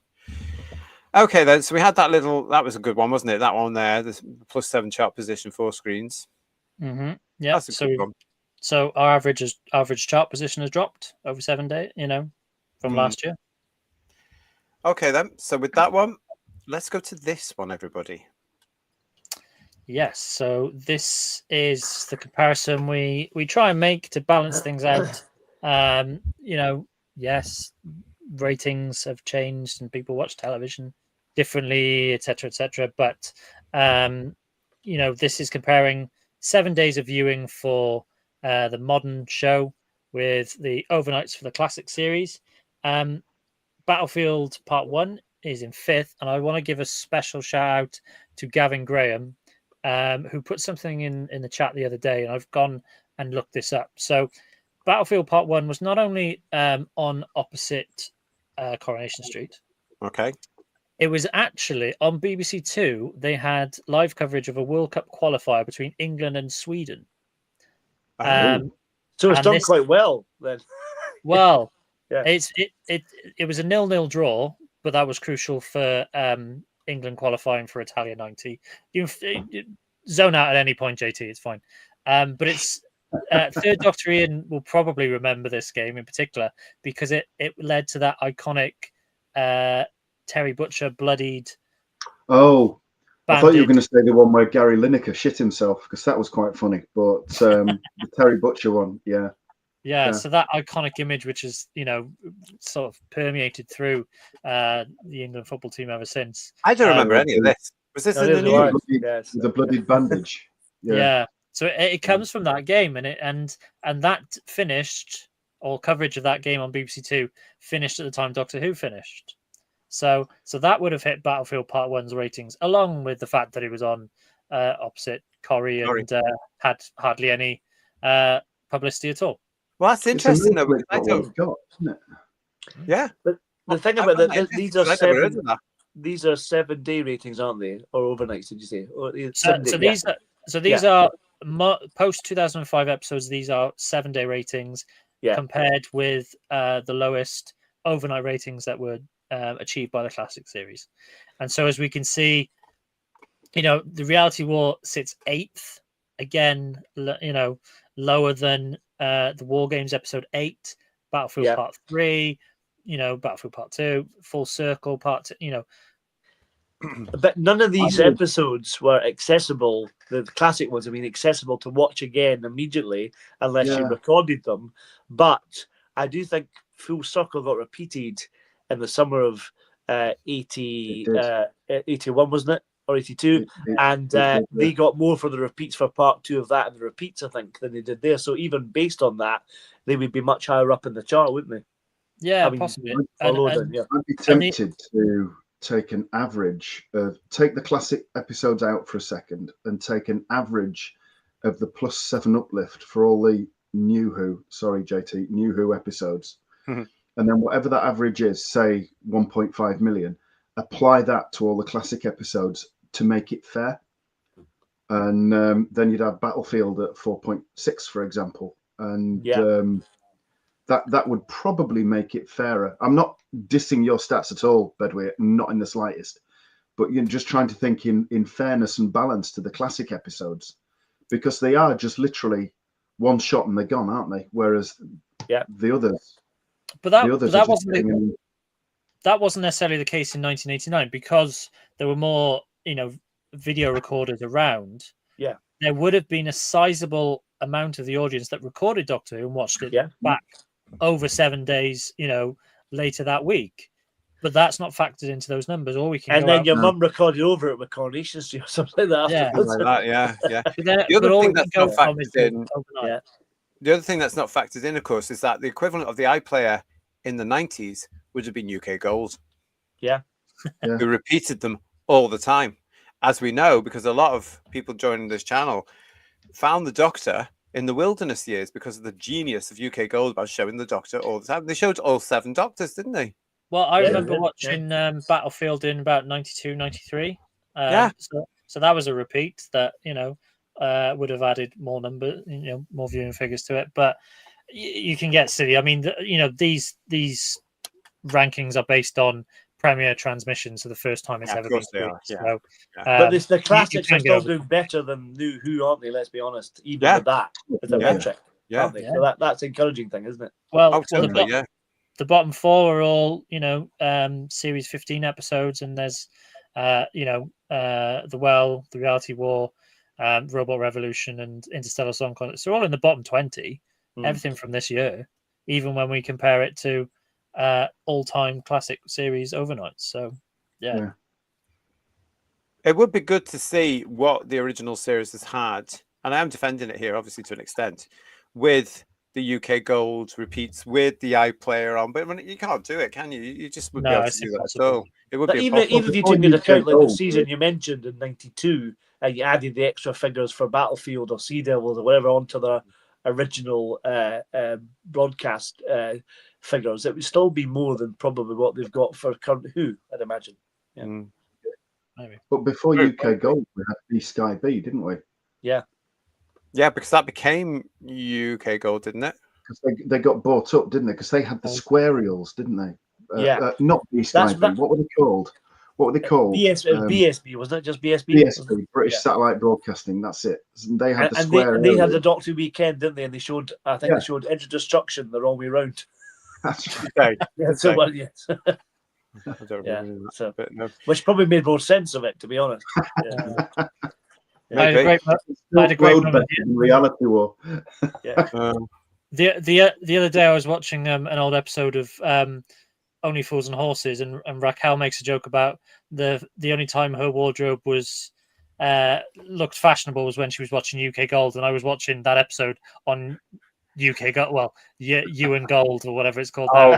Fabulous! The irony was brilliant. That's fabulous, isn't it? I was a UK Gold and VHS collector, says William Morlock, 86, during the Wilderness years, and watching the early 90s Battlefield repeat. There we go. And thank you for your super chat, Dalek Eye, who's asking us, would you review another season with RTD at the helm if you got the go-ahead with another streaming service, or never again? Never say never again. I mean, there would be an awful lot of what's it about, especially who is the Doctor? Yeah. So if they brought in an actor that I thought could play the Doctor and would force RTD to possibly up his game and get rid of his nonsense, that would help. It's not going to happen. Sadly. It depends, actually, because if they have to have another independent partner in there, that partner who will invest has a say. They should have, yeah. And that could be a saving grace for our beloved show. The biggest saving grace, of course, would be to get rid of RTD and Bad Wolf. End of story. Yeah, completely. Yeah. But if BBC Studios aren't going down that route and saying we've got everybody intact and everybody's ready to go, and we've even got scripts for 2 years, that's a concern. But thanks for that, Dalek. It's a good one. But we're not going to say never. I mean, we are a Doctor Who fan channel, and if this thing comes back, and yeah, I suppose we would. Yeah. Jess is saying, thank you to JT and Co. Plus chat. Your Who's views are so important to a quality writer of sci-fi in not making the same mistakes as that lot read trashing Doctor Who. Well, thank you, Jess. And I hope everything's going all right for you. And I hope you're busy and being creative, because it's just, the trick is give us sci-fi. Yeah. Give us sci-fi. I mean, what you look at some of today's sci-fi and you compare it to what happened in the 60s, especially. I mean, when you look at 60s and sci-fi that was around, a lot of what was being predicted, and especially in Star Trek, for heaven's sake, has come true. Yeah. Even the flip phones now, you can fold a mobile phone. What? Well, funny enough, after our Blake 7 chat on Monday, I answered a phone call on my watch, and it felt like my teleport communicator is so weird. Yeah, you see, yeah. Exactly. And Lex has got another super chat for us. Thank you, Lex. The only 4K Ultra HD disc of Doctor Who was Capaldi's episode was Twice Upon a Time. It didn't sell, so it went back to DVD and Blu-ray. That's a good point. I thought they had tried with the Cyberman one in 4K as well, and I know that didn't sell. So why they did it again with Twice Upon a Time? Another go at the cherry, maybe? I don't know. I don't know. Very odd stuff there. It's good to see you all in the chat with all your points. Have you seen all the chat in here, guys? It's amazing. David B is saying to us, UK Gold always had a weaker signal and was susceptible to the rain. Really? I remember. Yes. Did it? You get black lines on your screen. Yeah. Really? Yeah. So I never had it. I never had this. And Duncan saying to us, UK Gold did a brilliant 40th anniversary weekend marathon. That Duncan, I do remember coming along because the publicity was massive, and I didn't have this thing, so I didn't see any of that weekend. But I've caught up with a lot of it over the intervening years on this platform, of course. Yeah. And Problem Being is saying B Sky B was one of the stupidest names ever. Yeah. It was very, very of the day, wasn't it? And now it's just Sky. And apparently it's all in trouble again, isn't it? Oh, really? Apparently so. They had a few, didn't they, at first? There was a bit of a spurt of channels, and then they either all failed or got swallowed up with each other. Do you remember On Digital as well? No. Big white logo, On Digital. They came out around the same time as BSB did. What was that? What, remember BBC Choice? What was that? BBC Choice, yeah. What was that? Was that a BSB channel or what? I can't remember what it was. Well, that was. Do you remember BBC Maestro? Vaguely, yes, and that was the music thing that became 4, didn't it? I can't remember. I just remember Maestro. I'm thinking nowadays that name's got a really bad connotation, hasn't it? Yeah, really? it certainly has. Yeah. It does, yeah. Upping RTD's game, says Doug Adieu, all the way to mediocre. Yes. Yeah. And Java Bean, hello, mate. Morning, lads. Thanks for keeping me company through my convalescence. Get well soon, fella. Get well soon. Yeah. And Stephen's reminding us that you and Eden Channel have been showing classic John Pertwee stories recently, and hasn't it been brilliant, Stephen? Be lovely. Great to see Pertwee back on the telly, eh? Absolutely fantastic. Really enjoyed it. And the rumor is that apparently it's coming back. They're going to be doing more repeats. So keep your fingers crossed, everyone, that we will get a lot more repeats on that. Because it's just great when you're coming in from work and you put the telly on and there's John Pertwee looking at you. Yeah, lovely. Brilliant. Martin Duff's with us. Hello, Martin. The UK Gold Sparklies, when the signal broke up, usually at a critical moment in the action. Oh, did it really? Oh no, that's I remember UK Gold used to great trailers for upcoming episodes. They were quite fun, as well. Oh, did they? Yeah. And PTA's with us. In the Horror Channel also had Who. It did, and that was up until recently, wasn't it? When it all changed again. A couple of years ago. Yeah. Good run. Yeah. And I mean, it's been a horror the last few years, hasn't it? To be fair, it'd probably fit going back on it. To be fair about it. I find it all very confusing because you switch your television on and you put the guide on to look at all these other channels, and they suddenly all go somewhere else, or they become something else, or it's renamed, and I think, where's such and such gone? And I find it all very confusing. David B is saying to us, Blue Peter made a Blake 7 bracelet. I think it's on the DVD box set, so will probably be ported over onto the Blu-rays. Well, yes, they made 2 actually. They made one for the Liberator and one for Scorpio. So Leslie Judd did the original, and then Janet Ellis repeated it with the Scorpio bracelets years later. I was brilliant at making those Scorpio ones, by the way. I had a row of them. I could do it today if you can. Didn't they make the original ones out of like a Coke bottle or something like that or something? Yes. The Robinsons. Remember the original Robinsons one? You had to take the middle one off. Yeah. You had to cut the middle one off. But now, of course, you can't get those bottles anymore because the Robinsons bottles are smaller, where they used to be the right size, the plastic. But now you can't get them. You can probably make them now for your Blake action figure if you've got one. So yeah, exactly. Yeah. Docula's saying to us, me and my sister went to see the 50th anniversary at the cinema. Happy times. Yeah. Lots of people did. We covered that a couple of weeks ago. We did. Cinema. It's hugely popular then. Yeah. Cinema Reality, I called it, as a sort of homage to Verity. Last week, you can go and have a look at that. Right, so let's have a look. Where are we up to now? Let's get back into all the gorgeous little statistics. So we've had that one. It's this one now. Here we are with all series finale ratings post 2005. So from the parting of the ways down to the Reality War. And yeah, as expected, the Reality War is the lowest overnight figure. It's the lowest +7 figure as well. Yeah, we've come a long way since Journey's End, and where it's pushing 10.5 million over 7 days, and now we're down at under 3.5 million. It kind of just reinforces the point that it's not just Doctor Who fans; it's the general audience that has walked away, and it's millions, unfortunately, because this current version of the show is not capturing their attention. Yeah. Well, it's not capturing ours, and we're supposed to be fans. Yeah, exactly. Yeah. Wow. There it is there. Look at everybody and all those gorgeous little peaks and troughs there. Look at it. Oh, more troughs than peaks. Look at that.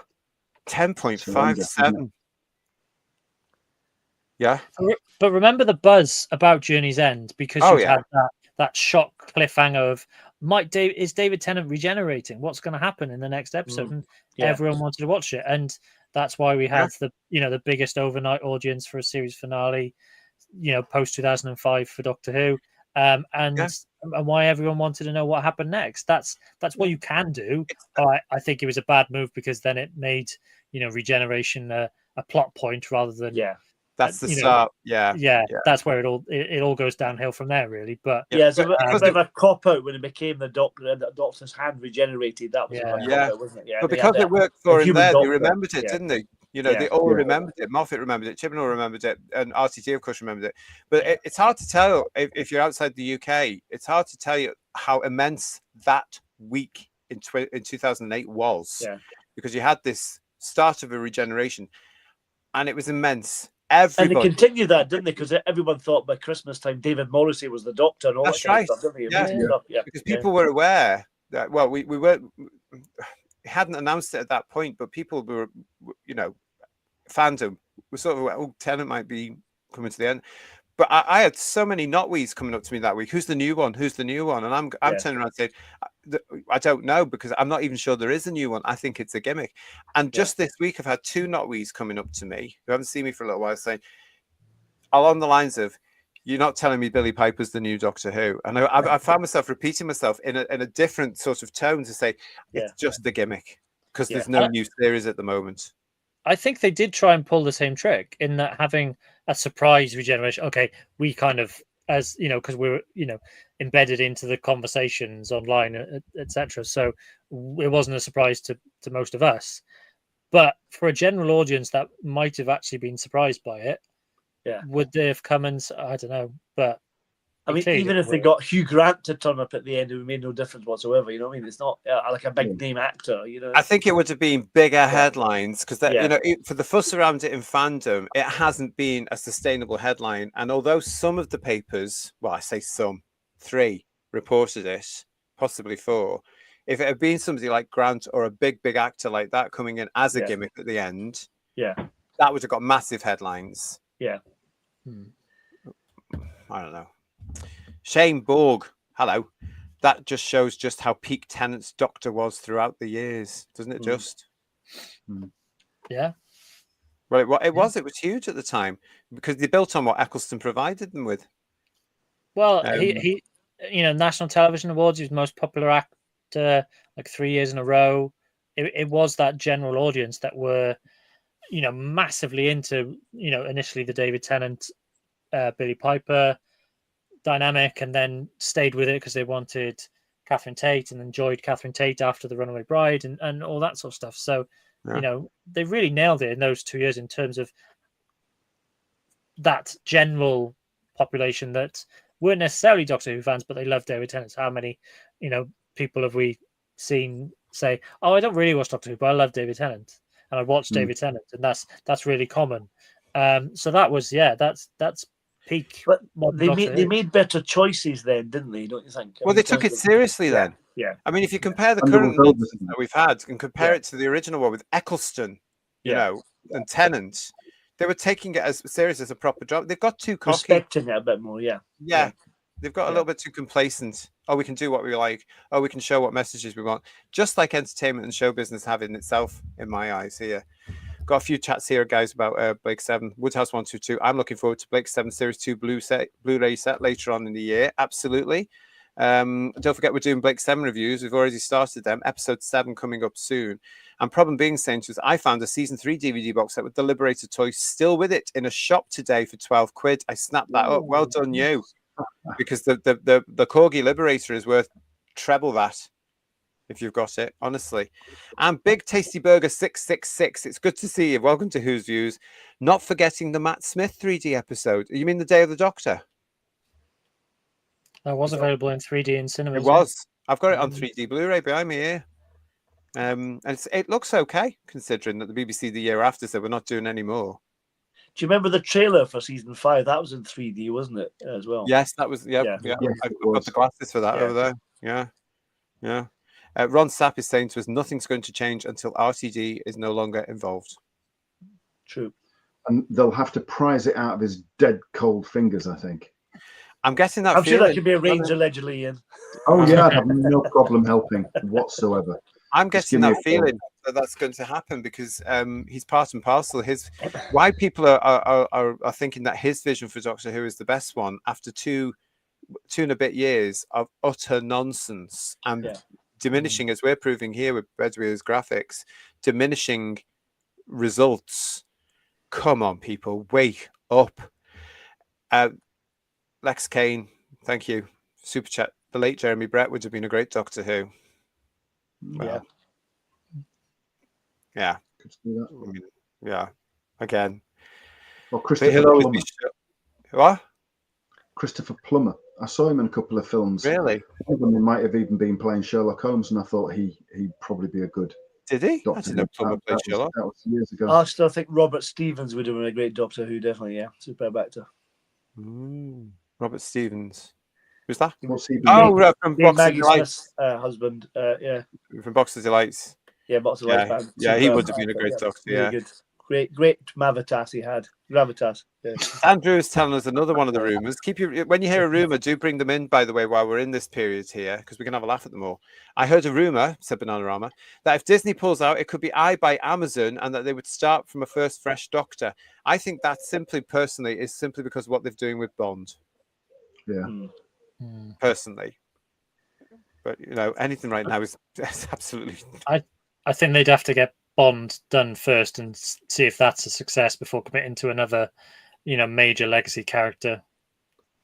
Yeah. Oh, well, yeah. I think they'd be too busy with that, wouldn't they? Really, to try and. How much have they paid for Bond? Was it in the billions? No idea. I think it was in billions. Yeah, they really spent a lot of money on it. Yeah. The difference with that is though that was the Broccoli's selling Bond, wasn't it? Yeah. Yeah. They bought the whole BBC thing, will not sell Doctor Who. They'll go into partnership. It's totally different and a different set of rules and a different set of production rules, different set of contract. The BBC will never sell Doctor Who. It's theirs. They're going to keep it because they know it earns them money. If they sell Doctor Who, even in a new format, that means giving away the classic era. Not going to happen. I would reckon in a business deal, because any new package is going to say, well, hang on a minute. Yeah, we can do all the gorgeous new things and what have you. Fantastic. Hang on a minute. you're going to get revenue from this stuff you've done before. Yeah.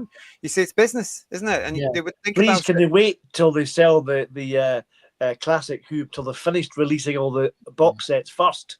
Yeah. Otherwise, they'll cancel that and start again. They'll start and- again so that they get the money. Yeah. Yeah.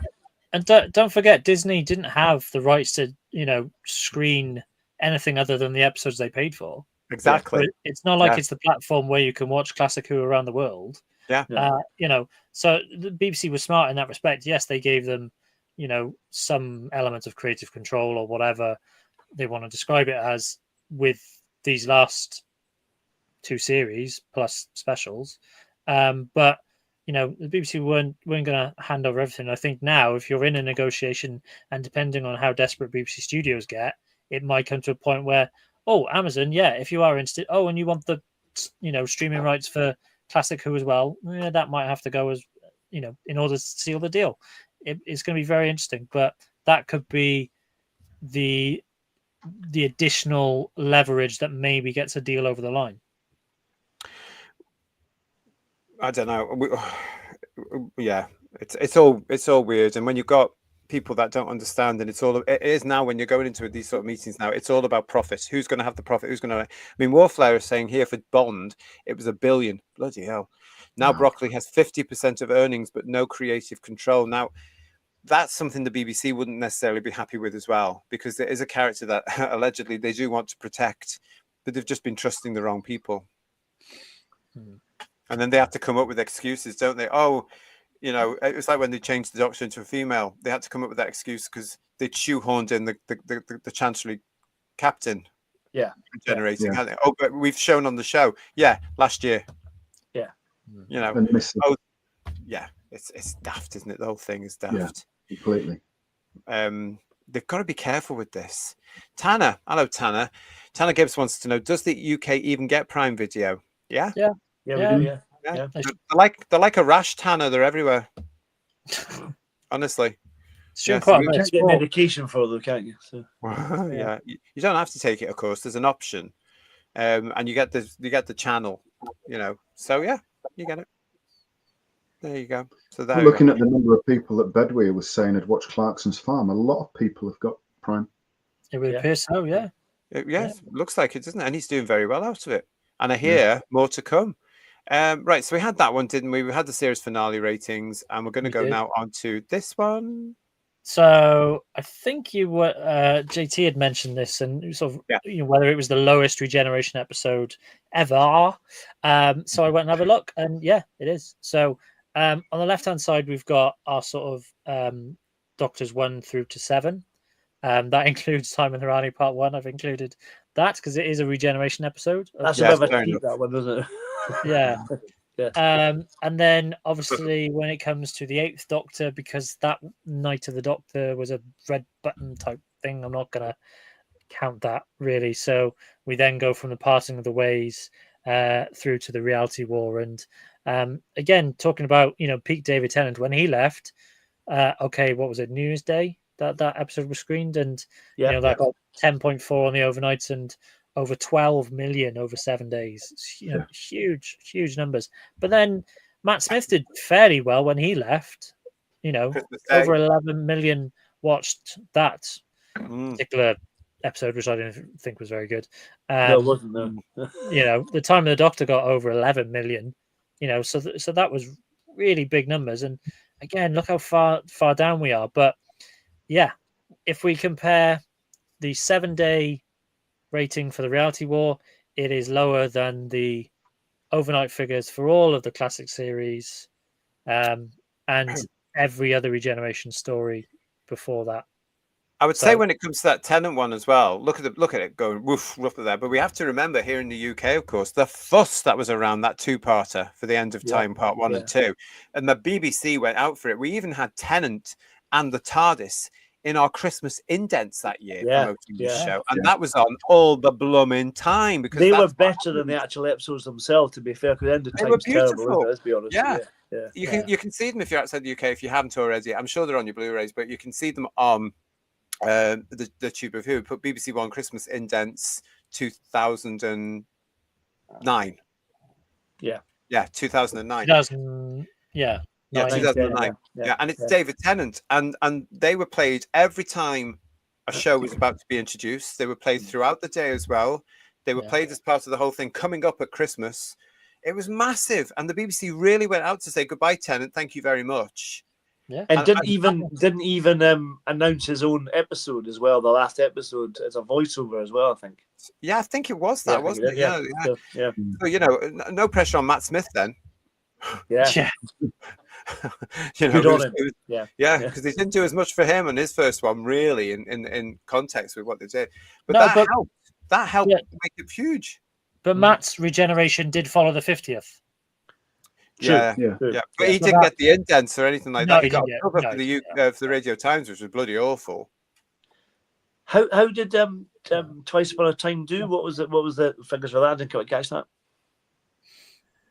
So 5.66 on the overnight, 7.92, so just under 8 million over 7 days, and a little bit more, just above 8 million for. That's still not bad for so- Capaldi, is it? Yeah. Yeah, but then by the time you look at Jodie Whittaker, it really has dropped off Yeah. Yeah. quite dramatically. And then I've included the giggle. Yeah, I fair guess enough. it counts as a 14th Doctor regeneration story or Mhm. by regeneration nonsense. But yeah, Mm. and that what's quite interesting is there is, our plus 28 increase for that episode is quite big. It's over 1 million added, from day 8 to 28. So that's a big. I jump. think that is down to the interest there. I think it is by what? And again, fans Yeah. coming in. By what? What have they done? Because I know some fans who watched it just to go, what is this? Yeah. Didn't we all? Yeah. Well, at the time we were all watching it live, going, What the? weren't we? Shocking. Big drop off from Tennant's previous departure, though, isn't it? Oh yeah. Yeah. And he hadn't even Doesn't opened really. his back up You at can't this say point, he's had he? got it anymore, can you? No. Really? I mean, it's halved the overnight rating and halved nearly half, Yeah. plus 7. So The other Yeah. thing we've got to remember as well is that the power of the Doctor wasn't on at Christmas, was it? It wasn't even on at New Year, wasn't it? It was to do with the BBC's 100th anniversary, wasn't it? So wasn't it on in the week? I can't remember now. off the I top of think my it was head. on. I'll look it up. But if some of these you have to bear in mind the context of the fact that some of them are Christmas specials. Yeah. There is that captive audience. The Power of the Doctor was actually screened on a Sunday. Oh, was it? Okay, well, there you go. I still think it's heartbreaking if you look at Legopolis as well. That episode 4 got just over 6 million. Just over That's 6 million, quite sad, isn't it? Really. Well, I reckon an awful lot of people would have recorded that. I know it was very Yeah. early in the day, God. but, yeah. I It mean, was it was 10 on past at 5, was it? I think Aye, so. 10 yeah. past 5, yeah. Yeah. I mean, you think of the fans that had grown up with Tom and Pertwee as well. They would have been at Yeah. work at 10 past 5. You would have been coming Yeah. home, some of them. Yeah. I replayed on video that Legopolis countless times in the first week after alone, Yeah. and I Yeah. wouldn't have been the only one. No, you So wouldn't. again, what would the +7s be for that? It would have been huge, I think, had we Yeah. had Yeah, that. I think so. Yeah. Because it was Tom. That was a Yeah. But again, when wonderful, you think about wonderful. it, Yeah.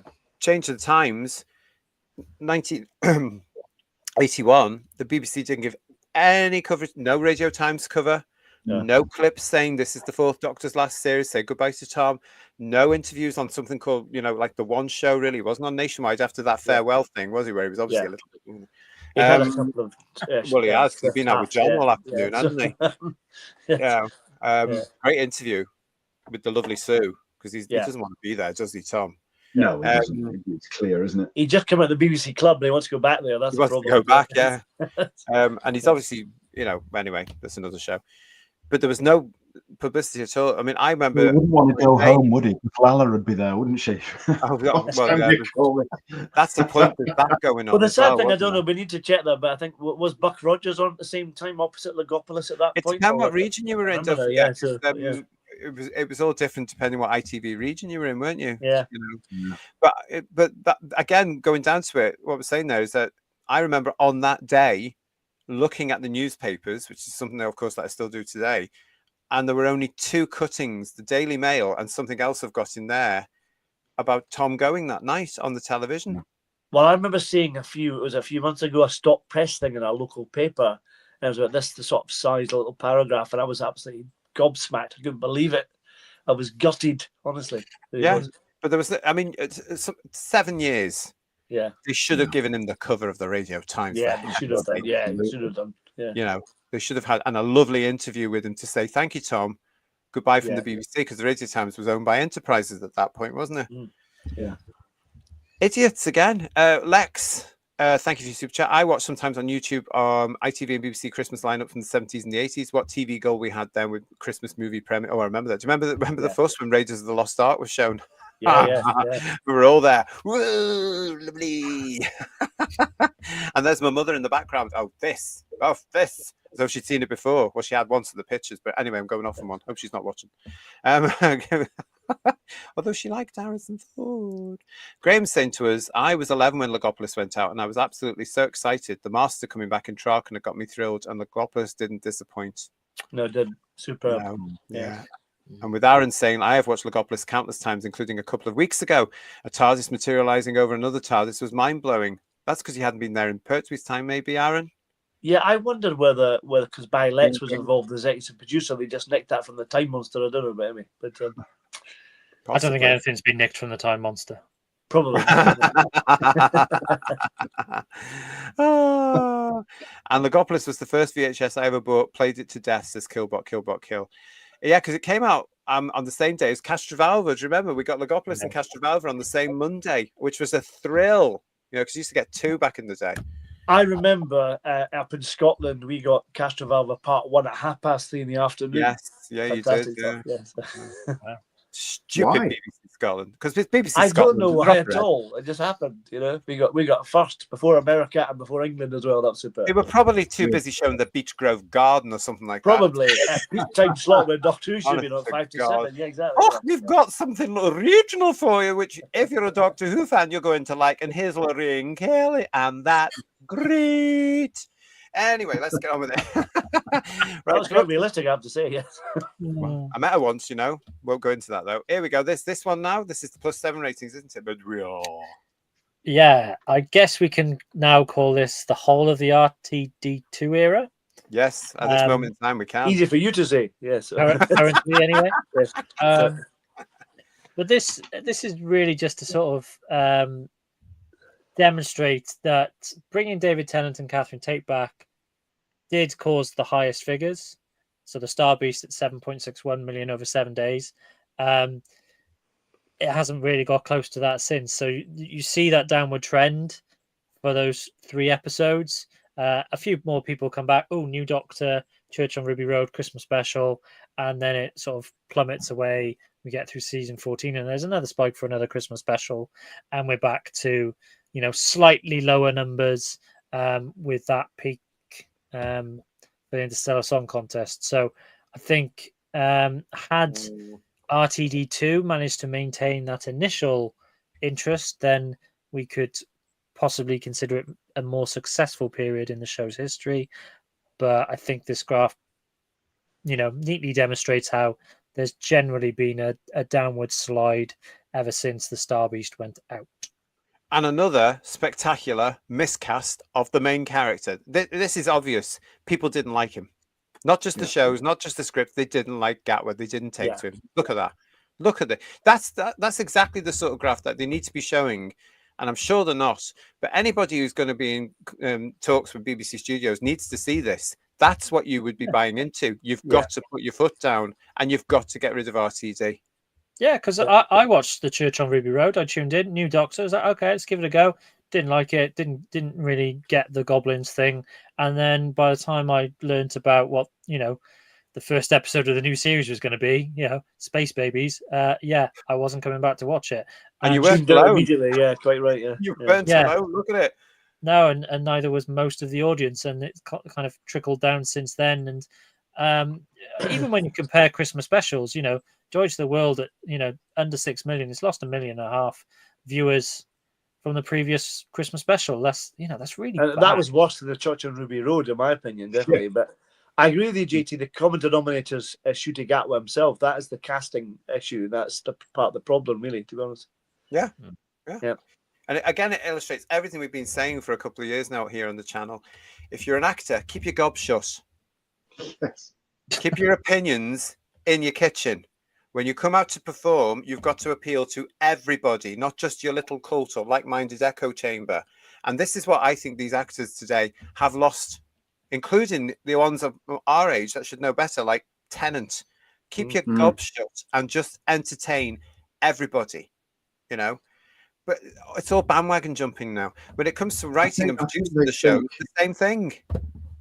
I think they think just because they can rehearse and remember lines and deliver them with a certain style or whatever, it gives them some kind of moral superiority over everybody else, and that their views carry a little bit more credibility than everybody else's. And they It just goes to show that a good memory for trivia. That's all it shows, to be honest. Yeah, and they're delusional. But then that's a common theme running through the far left, isn't it? Well, totally. And everything's come together on this version of Doctor Who to kill it. Yeah. Building on what Chibnall left them was a massive mistake, huge mistake. Anyone with an ounce of common sense would have done what we've done and looked at the viewer response, looked at the ratings and gone, oh, this needs fixed. Yeah. And the heartbreaking thing is I think that's exactly why BBC Studios allowed Russell to take over. Yeah. Yeah. I remember when all the photographs leaked out from the Star Beast and we had shots of Beat the Meep and the Wrath Warriors. I thought, this is going to be really good. Be a fantastic, lovely adaptation of this fantastic comic strip. Boy, was I wrong. Yeah. You wonder if he didn't tell the BBC right at the very end about Billy Piper coming back. You wonder if he really gave them a legit description of the way he intended to take it in the first place when he came back. And by which point it was too late. He filled it full of his own sick agenda. Well, sorry, Bedru, I was going to say, if you sell it in the right way, it could sound fun. Yeah, exactly. I imagine that pitch meeting is I can see Doctor Who being the new Marvel Cinematic Universe with all these spin-off shows, and he would have sold it, in a big vision like that, and not drill down into what stories and plots. Well, isn't that what he told us as fans and viewers? Yeah. Did he say that to all of us? Oh, the Whoniverse, yeah. So that's what he would have told BBC Studios. Yeah.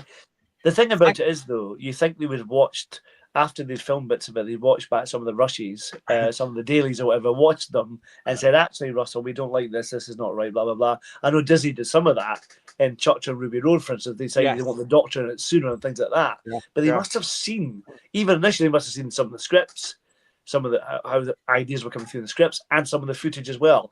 And even then, they didn't think about changing any of it. You know what I mean? It's incredible. It shows you, though, it depends on whom saw any of the footage and signed it off. Because if they're all part of the show business, especially, no offense, but especially as America was then, because there are changes now. People have woken up. People have started to fight against all the ideological woke crap. A lot of businesses, huge corporate businesses, are not celebrating this month of June, which is a nightmare for me, I tell you, for Pride.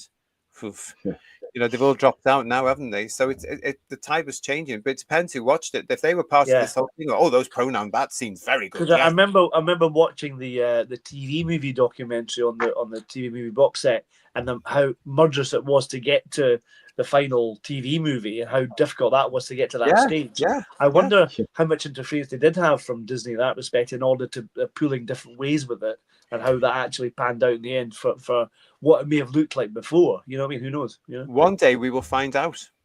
Thank you for all your chats. Keep them coming. Steve Hindley is saying, I was studying entropy and the second law of thermodynamics when the Logopolis VHS came out. Great stuff. Wow. Yes. Really? Have you had a chance to use it, I wonder? But, yes, on this series. And John saying, I recorded Logopolis on a tape recorder. I still have the tapes. Very good. Stephen O'Neill saying, ironically, it was John Pertwee's Wurzel Gummidge opposite Logopolis. Doctor. Really? Doctor. And you can't tell you how huge Wurzel was. Yeah. You see, in my region of ITV, Wurzel was never on at the same time as the Doctor. It was on a Sunday, all the time. That's true. Sunday. Yeah, I remember. Yeah, in my region as well too. Yeah. What I remember getting against the Doctor in Tom's time was Buck Rogers, and I'm sure Galactica. Yeah. The E-Team hadn't started at that point, had it? It was later. No, that was more Colin, wasn't it? Peter Yeah, and yeah. definitely Colin, Colin on yeah. Saturday. 82, 83 team, I think. Yeah. I remember the A-Team definitely being on against Colin. Mm. First series of the A-Team was on a Friday night. All right. Then they moved it to Saturdays. Right. That was kind of like the Incredible Hulk slot, wasn't it? That kind of time, wasn't it? And I think That's right, $16 yeah. Man, But that also, sort of thing, we know various yeah. people from ITV over the years have said they put the A-Team on the ITV regions on Saturday to kill off the Doctor. Yeah. Because they Yeah. needed a hard hitter, and the A-Team was getting it from its original slot. Mm. Ian Scales is with us. Hi, Ian. I saw Logopolis being rehearsed. I won a ticket in a Dwaz lottery. Wow. Wow. Oh, my God. How special is that? How was Tom? Oh, wow. Can you imagine, guys, on the last one? Wow. That's a brilliant prize as well. We're not jealous at all. No, not at all. Ian, did you know at the time? Did you know it was Tom's last one? Can you pop it in the chat? I'll try and find you. Because I'd be interested in if you knew. I think you. I love all the behind the scenes stuff they have with Tom regenerating and getting ready and just the kind of the bits behind the scenes with Grimwade and all that. It's really lovely, fantastic stuff. Really great. Yeah, it is, isn't it? I love all that. Well done. That's a great prize, and what a lovely memory. You know, that's amazing. Jordan C. saying to us, at the age of 12, I discovered Doctor Who in 2005. But I watched the repeats of the classic on Gold and grew up with the classics too. It's so sad now being 32 to see where it's gone. Childhood ruined. Don't let it ruin your childhood. It's only idiot RTD. If you want to try growing up with Jimmy Savile, that's childhood ruined. Rolf Harris. Rolf Stuart Harris. Hall. Yeah, moving swiftly on. I grew up in the Northwest. Stuart Hall was on every night on Look Northwest presenting the news, for heaven's sake. Yeah. And then he did it to Knockout. Yeah. Here's a question for you from Lex for a super chat. Ian. So, Dr. Ian, if only had 3 John Pertwee episodes to watch, what would they be? Oh, please. Spearhead from space, probably. Well, I mean, are we talking stories rather than actual episodes? Because if it's stories, go for stories, yeah. Spearhead Demons, Planet of the Daleks. Oh, quicker than I thought. Well done, you. Oh. Planet of the Daleks is because he's got that vision. He's got that memory of the Daleks. Thousands of Daleks on the cliff. That's it, and it's the first full story that I remember, and it had so many that ascending up the chimney as the Daleks coming up behind them, but they've also sent Daleks to get them at the top. Oh, I was bricking it. Fantastic, brilliant! I love that. I love the cliffhanger in part 1. Even though the Daleks are coming, but that cliffhanger when they spray the paint on it and Pertwee realizes the Daleks, that's superb. It's one of my favorite cliffhangers. Really lovely. Even though he's asked the Time Lords to send him after the Daleks. He's forgotten. It was going to be a Cyberman. It's a great moment anyway. Yeah, as he vandalized the Dalek with the paint. It's great. Graffiti on the Dalek. Thanks for the question, Lex. That's great. And Doug Adu is saying to me, JT, did you see Harry Potter star Tom Felton getting attacked by the Rainbow Warriors on social media for keeping his mouth shut? I did, and it's pathetic, isn't it? It's pathetic. But good for Tom. Hasn't he got a role in the new Harry Potter? He hasn't. What he's doing, he's playing his old character of Draco Malfoy as an adult in the play on Broadway. Oh, right. Wow. Harry Potter and the Cursed Child. He starts in October, I believe. And good for him. And he was very mature. When somebody said something about one of these idiot reporters said something about J.K. Rowling, he was very mature in response saying, I've got no problem with her. We're all entitled to a viewpoint. He was very mature and very graceful and very old school star. Lovely. In my eyes. Proper. But yeah, thanks for that, Doug. I'll probably be speaking about that on Live at 6 at some point, to be quite honest. Jordan C. saying to, I remember seeing the Sontaran Experiment, my first ever classic episode, and it blew me away as a 12-year-old child. Well, it will do. It was quite scary. I remember seeing it originally, but I remember seeing it as a double bill that week when they showed Planet of Evil and Sontaran Experiment the same week. That was brilliant. Yeah. And this one's a great one as well from Aaron. Aaron Sutherland, love the stats as they can't hide behind it. The BBC must, what's that mean? Employ Six Sigma? I don't know. So how have they ended up in this state? Why didn't the BBC correct this negative trajectory? Because I think they tried. Honestly, Aaron, I think they tried and they've trusted the wrong people. You know, because there is say out there that BBC Studios are very disappointed. They should be. Yeah. They bloody well need to be. Right, let's crack on then. So where else we got to? We've got to. Oh no, that's wrong. Let's go through that. Oh, was that the right one, Bedouin? The 7+. Yeah. So we just covered that. So that's the RTD2 era, borne out in plus 7 day figures. Okay, so let's go to this one, which is your pre-transmission viewers. Yeah. So I've had a drip feed of these numbers, and again, haven't had one for the Interstellar Song Contest. The Reality War obviously didn't have a pre-transmission iPlayer availability, and I haven't been able to confirm whether that Wish World number is accurate or not. But when we're talking about the iPlayer availability of these episodes in advance, we're talking at most 350,000 people bothering to watch it in advance on the iPlayer before transmission. So and that's tiny, isn't it? Really, isn't it? Yeah, that's like 10% of a 3.5 million, 7-day audience. So, it's really, if the experiment with putting it on iPlayer was to see if it would drive more users to the platform, I don't think it's really done that. As we've seen, it's really, really bears out that people want to watch Doctor Who live on BBC One as it's transmitted more than any other platform or service, really. I think that's how Doctor Who, call me old-fashioned, don't care. I think that's exactly how Doctor Who should be watched. I think it should be watched together, as a family, or as a group of friends, live together. Just call me old-fashioned. I think it works better like that. Doctor Who. When I've gone to the BFI and had that communal screening of a Doctor Who episode, it's great because you're amongst people that are interested in the show. Yeah. But it does benefit. It's supposed to be a family show that everyone gathers around the telly. Remember how it revitalized family viewing back in 2005 because everyone wanted to sit around and watch it together as a event TV. There wasn't it? People did it was event hotels. Yeah. They were saying though in 2005, if you remember, they were saying then that kind of audience had gone and didn't exist anymore, and they proved them wrong. Yeah. But they've come full circle, haven't they? From when they wanted to stop doing all these reality things, they've just come all the way back round again, haven't they? So, exactly. Yeah. Let's say hello to Paul Rose, who's just joining us. Nice to see you, Paul Rose. And Ian Scales got back to us. Thank you, Ian. Tom was horrid to Matthew. Yes, I knew it was his last. I was shocked to find out that the Master was coming back. And then he also adds, Tom said Matthew kept popping up from the TARDIS like a bloody mushroom.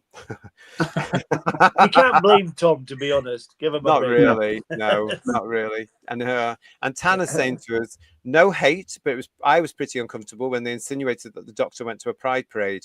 I don't know what they're like in the UK, but they're often horrendously graphic in the US. I'm afraid, Tana, that I agree with you. And I didn't like that as well. Now, prides in this country have gone down the toilet in the last 20, 25 years as well. They're no longer to do with same-sex attracted people. They're no longer anything to do with LGBT. It's all fetish and it's all TQ crap as far as I'm concerned. However, and I'm going to save this for a live at 6 at some point where we'll have a chat about it. A lot of the prides in the UK this year are folding due to lack of finance. And a lot of that is coming from the idiots who are supposed to be kissing the arse of corporate businesses to give them the money. And because they won't bend the knee, they're ruining any partnership deal. But it's ridiculous. But unfortunately, we've gone down the same route as it's gone in America. Will's with us. Hello, Will. Are you writing at the moment? Will Hadcroft, everybody. I think for a period of time, The Incredible Hulk was on opposite to the Key to Time season. Oh, you've got. I love The Incredible Hulk. I've got the complete series up there. Superb. Really good. I love the Key to Time season. So I like them. I love them both, but I love Hulk as well. Whatever. And problem being is saying to us here, I think it's absolutely essential for sci-fi that writers actually understand science. RTD is a fraud who has no business writing Doctor Who. He has no understanding of even basic physics. Oh, it's true. Well, look what they got when they brought Kit Pedler in. Yeah. He never used Mavity at all, did he? Let's be honest. Oh, he didn't need to. No, those proper ones, they didn't need to, did they? They didn't need to at all. It's such a shame. And Will was just adding that. He knew his stuff, didn't he? Bidmead. He knew his stuff. Bidmead did as well, yeah. And he also knows what the current Doctor Who is like as well. And what we got here, the Keeper of Traken says, Will, and Logopolis were huge for me. I was 10. The Return of the Master and my first regeneration. Yeah. Will's such a young whippersnapper. His first regeneration, that's incredible. Mine was John Pertwee. These youngsters. I know. Yeah. Or do you mean the first one that you remember? Because I vaguely remember the Pertwee one, but I remember the Pertwee one. one. That's been Well, the Tom one was so beautiful. It's just there in the memory, Yeah.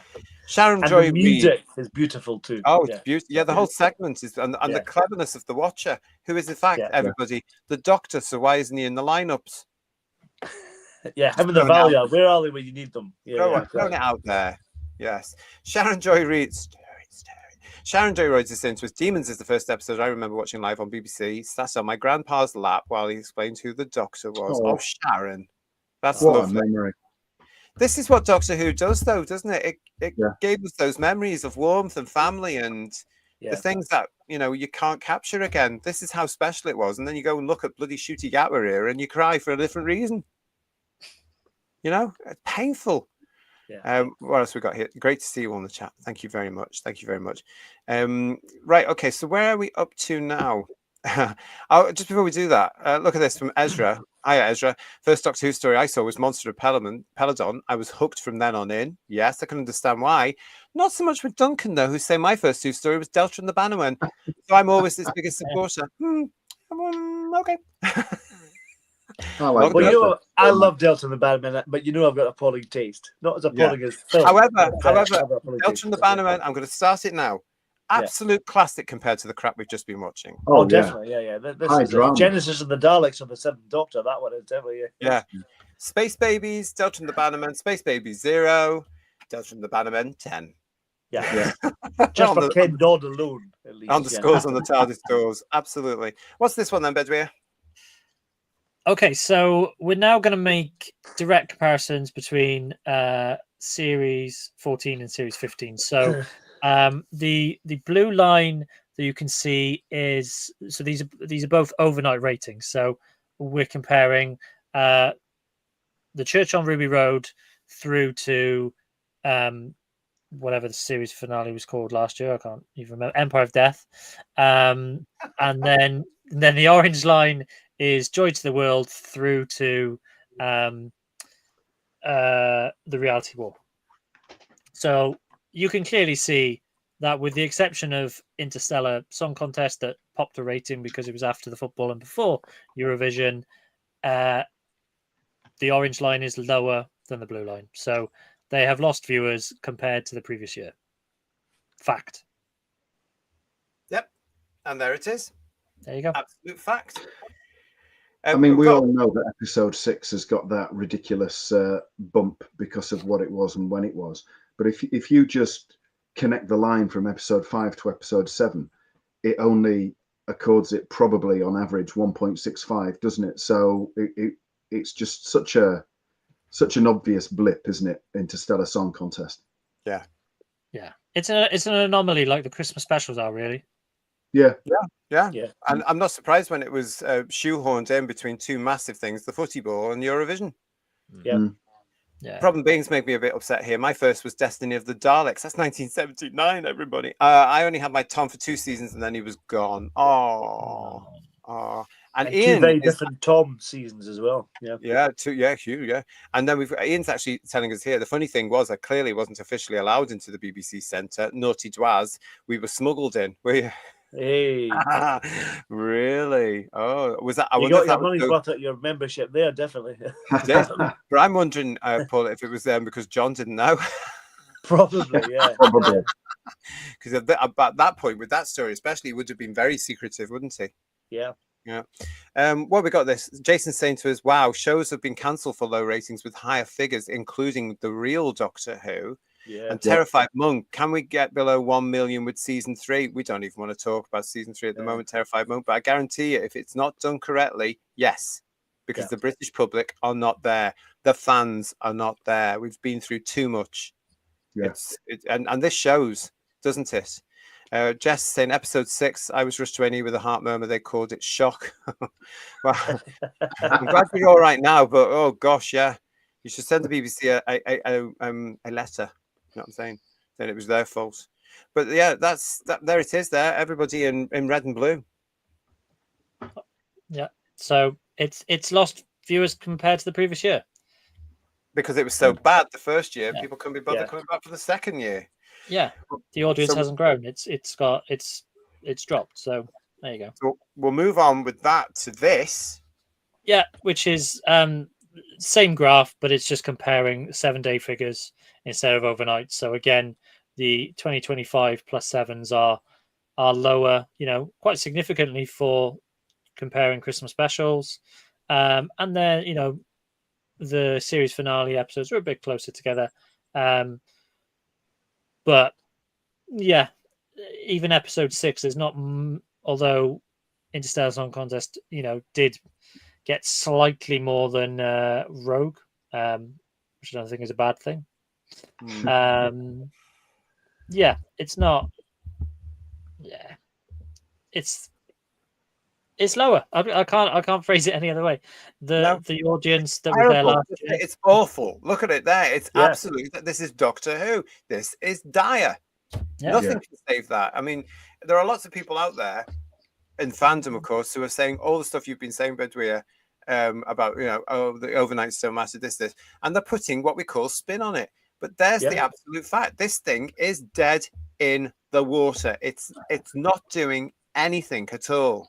It's not just fandom. The BBC have put spin on this as well, haven't they? They've tried to manufacture this to look better than it is, and it's I guess it's in black and white, but it's in red and blue here, which is it shows the point, But, it's just more of that Leslie Nielsen, God bless him, Naked Gun thing. Nothing to see here. Move along.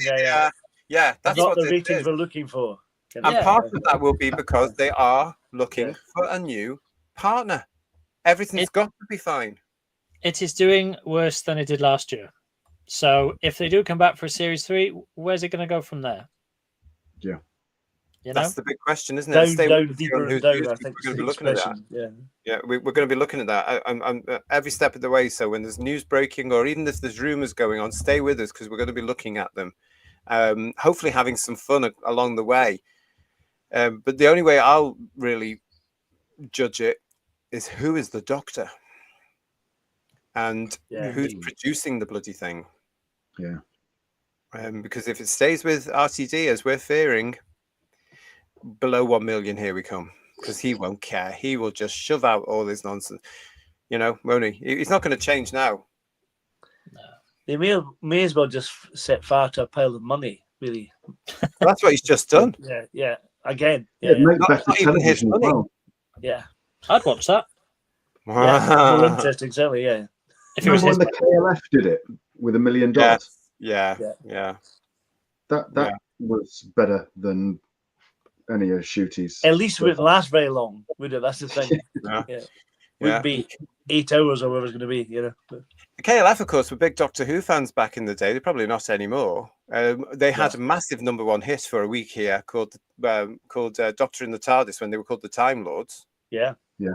And I met one of them once at a Doctor Who convention, believe it or not. Oh. And because he didn't like being shown, he was very surprised when I know who you are. Yeah. If I had my record here now, you'd be signing it. He's like, "Oh my god!" It was so funny. If you're watching, hello, come and talk to us about Doctor in the TARDIS. I know you want to forget it, but I'm a big fan of the KLF. That'd be brilliant. That'd be fantastic. It was brilliant. I've got a 12-inch down there. Oh, and the record. Hey. I'm here all week. More spin than a spin doctor. In fact, that's what they should call a 3-series spin doctor, says Sliver Wolf. That's very good. That's very clever. And Tanner saying to us, finally found a Doctor Who YouTube channel I can listen to. I'm tired of being gaslit. Oh, well, Tanner, you're very welcome. Please subscribe to the channel. Welcome, Tanner. Share this video. Spread the message that we're trying to get across. That the lines that they're feeding you about the overnights don't matter. Everyone's watching on the iPlayer. Total lies. I tell you lies. All these graphs, and it's just maths and numbers and statistics that are widely available for you, anyone to look up. It all spells it out that Doctor Who is in trouble. It's lost its audience, and what audience it has is steadily moving further and further away. And it's also even the Logopolitan would verify his figures. And it's lost its fan base. Millions of us. I'm so glad there isn't going to be another immediate Shooty Gatwa series, because that last 8, I can't tell you the absolutely impact. Painful. Yeah, painful. I can't explain, guys, to any of you the impact that television had on me, because it was shockingly bad. And I'm from a quality era. I'm not going to apologize for being from the 70s, the 80s. I am never going to apologize from that. I had good bloody television, even on children's television, for crying out loud. Yeah. And then I watched this thing, and I was honestly, the impact it's had on me is to say, why do we ever bother buying television? And why are we still supporting the BBC? Hashtag defund the BBC. Absolute crap, honestly. You know, and it felt it 8 very long weeks. I'm so glad we're over it. I'm also so glad that very soon here on the channel, we're going to be returning to proper Doctor Who by looking at Battlefield and John Pertwee's The Sea Devils. Hooray! So come back and join us. Make sure you subscribe. Nightman is just saying to us, BBC just letting him do whatever. They were all letting him do whatever because they have this big, misplaced, in my opinion, trust in this man because he had one massive hit in 1999 and then Doctor Who. And Peter Venkman Fansite saying the showrunners, the show, and most of the fans it brought in are so toxic that even the EPA won't touch it. What's the EPA? Environmental Protection Agency. Oh, thank you. Well, that's true, isn't it? That's very true. Goodness knows how long it's going to take them, though, to get some sort of partnership. But they are out there and they are trying to get this done because, as I say, please remember, we're saying it here on the channel. We know that BBC Studios want Doctor Who back sooner rather than later. The only problem with that is they're not listening. They're not looking at the facts that Bedwee is presenting, and they're not possibly going to change track. Stellar X, welcome to Who's Views. Nice to see you. Curse of Peladon first for me. I saw Day of the Daleks. Ominous Bank Holiday repeat, though. Only realised Who existed before Pertwee due to the BBC 10th Anniversary magazine. Yeah, me too. Yeah, me too. The iconic 10th Anniversary special. One of the best ever pieces of merchandise. Yeah. And now goes for about 200 to 300 quid if you can find one nicely. As I say, I've got one, the original one down there. I daren't even go near it, and it's plastic polythene because it's really tassy, and it might just disintegrate. It was the best 30 pence I think my grandparents spent on me. I think it was incredible, wasn't it? And it even now it takes you right back to that era, doesn't it? Yeah. We've got Sliver will say true with Arnold probably as well, because first few pages. We've got Sliver Wolf here saying true Who fans here. Yeah. The chat is brilliant, isn't it, Sliver Wolf? And it's great to see you all here. Thank you for being with us. Don't forget, please, if you have already subscribed to the channel, please make sure you are still subscribed. And if you're new to us, please subscribe and come and join us because there's lots and lots we want to do. We've got some great stuff in the pipeline for you and some spin-offs as we prepare for the end as Doctor Who doesn't come back. We're also going to be talking about that fish thing. Oh, yes. The Adventures of Captain Birdseye, we'll call it from now on, I think. Let's have a go look here. We've got Problem Being sent to us. If BBC Studios produce more of this dreck within the next few years, the Golden Goose will not only be cooked, but we'll be making sandwiches for the next 60 years. The Golden Goose is already stuffed, I'm afraid. Yeah. But they've got to be careful. As I say, I'm absolutely going to say it again. If they get the next reiteration of our beloved show wrong, it's gone for good. For good. I don't care what they say. Oh, it can keep coming back every so often because if you get it wrong next time around, there are no kids to grow up with it to bring it back. Yeah. Listen to me. I'm telling you, if you haven't got the young ones there, I'm talking sensible ones, if they don't fall in love with it, if they don't like the sci-fi, if they don't like the adventure, if they don't like the monsters, they're not going to be there in 30 years' time to say, oh, do you remember this thing we had when we were kids, which was really fun and exciting, and it was about a fella in a police box? Yeah. It won't happen. Kev Gresham saying to us, what do we want? Doctor Who. When do we want it? Now? Well, maybe in a couple of years. Matt, the Silent Wee Music King, thank you very much. I'm more of a liberal pan, but I'm closer aligned with you guys. Yeah, he likes a female doctor. Please get in the corner. And Marie UK saying, this is the channel for you if you just like good quality television and good quality company. I'd agree with that. Yeah, that's nice, Marie. But everybody's lovely in our chat. We always say this when we go off air. Isn't everybody fantastic? Yeah. Duncan's saying the fish thing is better title than the actual one. It is indeed, yeah. Definitely. I'll make sure that's copyrighted to Who's Views later on after this in case they change it from whatever they were calling it to that. And Foreign Movie Lover 101, the current show is not good. Many have dropped off. Well, I did several times in that show. People need to stop pretending. I dropped off after Capaldi. I was upset by how he was treated by the BBC. Yeah, I think we all were. Yeah. Lex is having a bit of fun here as well by saying Tom Felton for Doctor Who. Can you imagine the meltdown? Can you imagine the meltdown? He's much better as a villain, apart from obviously Harry Potter, obviously. But he's in Rise of the Planet of the Apes. Him and Brian Cox. Is he? Brian Cox is his dad, and he's brilliant in Rise of the Planet of the Apes. Yeah, definitely. Yeah, Is he really? yeah, really Oh, good. That's see, one I of the never first knew that. reboot stuff, and it's really good. His first one's really good. Yeah. Oh, I can't watch those the reboots of the planet. I can't watch them. I think it's spooky.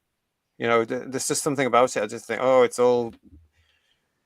The It's not as CGI good as I prefer the original, Charlton Heston version with all That the was proper good. makeup. was Looks good. really good and ahead of its time. But Yeah. this is all motion capture and all that kind of stuff that they do. And it's not the same. Yeah, it just looks spooky to me the way they've done it. yeah. It just maybe spooky is the wrong word, but it just looks. It's uncanny valley. It's something is. your brain's telling me can't be real, but it looks so real. Yeah. Yeah. It's just like disturbing. Yeah. Paul Schlefter is saying, "What is the story with Capaldi? I hadn't realized he had left under a cloud. Very sad. A great actor and a great doctor." Well, that's a story for another show, Paul. Yeah. And I know you stay with us. So I think we're going to get onto that in a new series we've got coming up. And P. Ferreira is saying that his best buddy Simon Brew is reporting on shaky rumors that someone is buying Doctor Who from Disney. It's not Disney's to sell, P. Ferreira. It's the BBC's. So please put that out there. Disney cannot sell Doctor Who. It's not theirs. It belongs to BBC Studios, and it always will, because they're not letting it go. So all in that deal that happened here is Disney had the rights to broadcast the new series from Tennant to the end of Gatwa because they put money into it. They do not have the rights to the original Doctor Who or anything from 2005 to 2000 and whenever Whittaker left. 17. Okay, thank you. That's all still the BBC. So what's happening now is the BBC, the owners of Doctor Who, are now going out to try and find a new production partner and distributor. That's all. So stay with us. So please let your friend Simon know. He's got to come and talk to us. Recommend a friend, everybody. He's got to come and listen to us because it's. I see this a lot and I get very frustrated. Disney does not own Doctor Who. It's a BBC show. Please put that together. They paid for 26 episodes of content to put on their streaming channel. That was it. Yeah.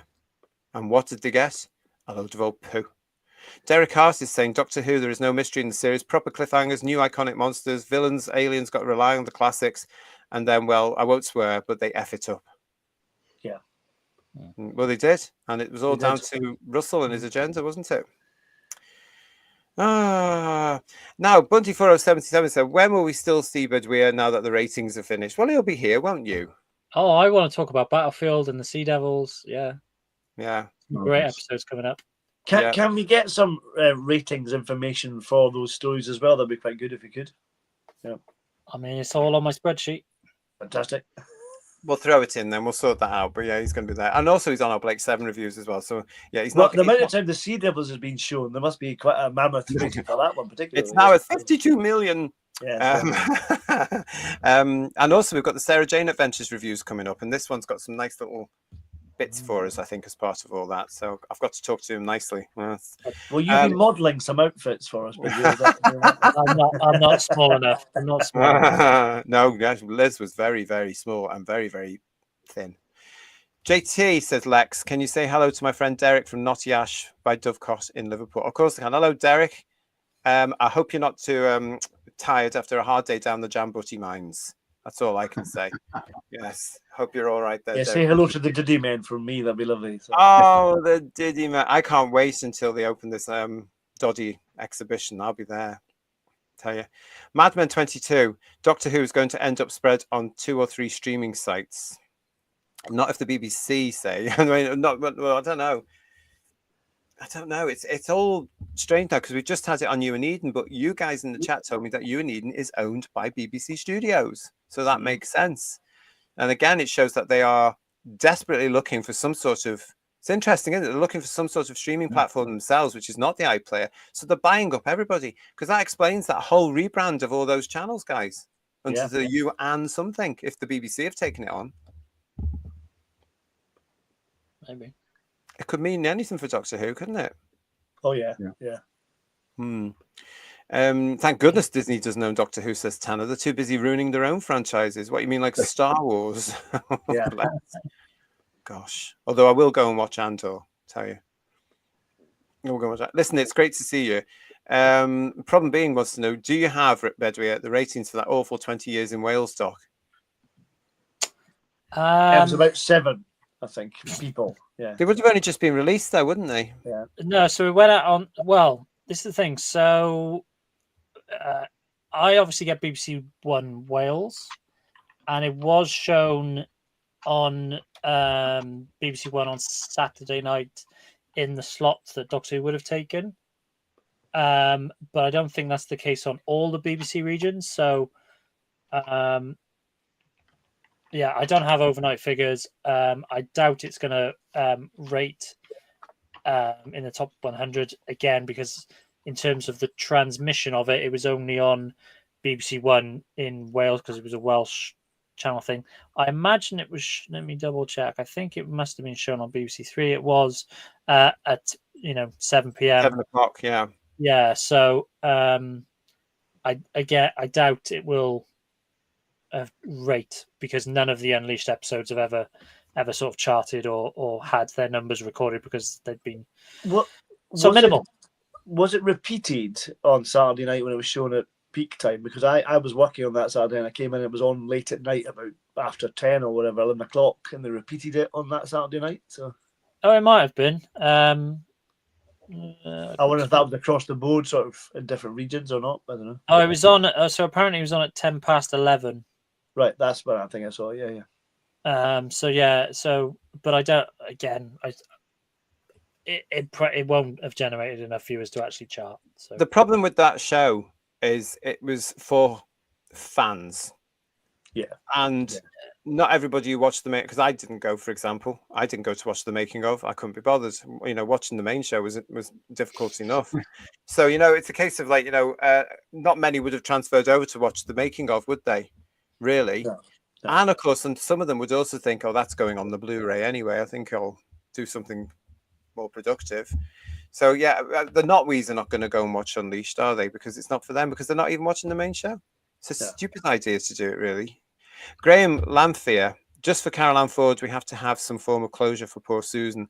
It makes me upset. We had these little clips and then it leads to nowhere. What a waste of time that was. We said that on Sunday, didn't we? The whole thing with Carol Ann. I don't think we need closure on Susan. We just need to leave it. I mean, there was nothing wrong with the way it was when she left in Dark Invasion of Earth. That's enough. That's fine. It's a lovely moment. Don't spoil it, But yeah, well, I mean, it was a huge mistake to bring her in just because he could. Yeah. After all these years of not knowing. And then, as we know, the original story was that Poppy was her mother. So it was the Doctor's child. Yeah. Ridiculous. But Shaggy Dabby Dank, I feel like Doctor Who's going to get the Netflix treatment, get a huge step in from Disney. And Simon Mills is saying, guys, when you do the 60th anniversary of the Cybermen, can you also do a show, the 60th anniversary of Regeneration as well? Yeah, all this sort of stuff. Yeah, definitely. Yeah, I mean, this is all coming along. We're going back to our the Cybermen are 60 next year. We've started our celebrations of that already. We're going to go back to that before the end of this year, and then big time next year as well, with lots of cyber programs coming your way. But yeah, I was also very aware, of course, that with it being the 60th anniversary of the Cybermen, it will also be the 60th anniversary of Regeneration. Now, that's a good show. I've already got a slide with the ratings on. Yeah. And of course, they went and effed it up, didn't they, recently? So yes, Simon, we will be doing that as well next year. Big year for us. Listen, again, Bedwyr, thanks very much for all that. Fantastic stuff. And thank you very much for coming on and reporting that as we've been through this nightmare of a series with Doctor Who. Really appreciate it. Good stuff. Brilliant. That's fine. Yeah, spread the word, people. Don't believe that everyone watches on the iPlayer. It's not true. Yeah, it's not Numbers true. Numbers are down. We can't argue with it. And they can go back and watch all the shows. It's all there, week by week. Yes, week by week. Blow by blow. Yes. Yeah. And the same for last year with the first series with Gatwa. But that is, of course, the Gatwa era ended. God knows where else it's going to go to now. But stay with us here on Who's Views, because we are going to be looking at the rumours. We're going to look at the speculation. We're going to be looking at the fan meltdown. We're going to be looking at what BBC Studios intends to do next. It's all going to be here for you. So stay with us. I think it's going to be, I think we're going to have a bit of fun, hopefully, with this. Let's hope so. Yes. Yeah. As it leads up to the big which way or the other. Is it coming back immediately? Let's hope not. Or where is it? Let's have a look. Let's hope they're watching this. David B is saying to you, Bedweer, your spreadsheets are bigger than the ratings. Yeah. The file sizes probably are, yeah. Well, listen, thank you so much for joining us. It's great to see you. Thank you for being with us. Thank you so much for subscribing to the channel. It really does mean the world to us. If you're new to us, please subscribe. We've got lots more coming up for you. We've just started on this channel as to where we're going now. And we want you all to come with us. It's going to be good fun. Don't forget, if you've got access to Battlefield and you've got access to Pertwee's The Sea Devils, start looking at them now because they're coming up on the channel very soon. Watch this space.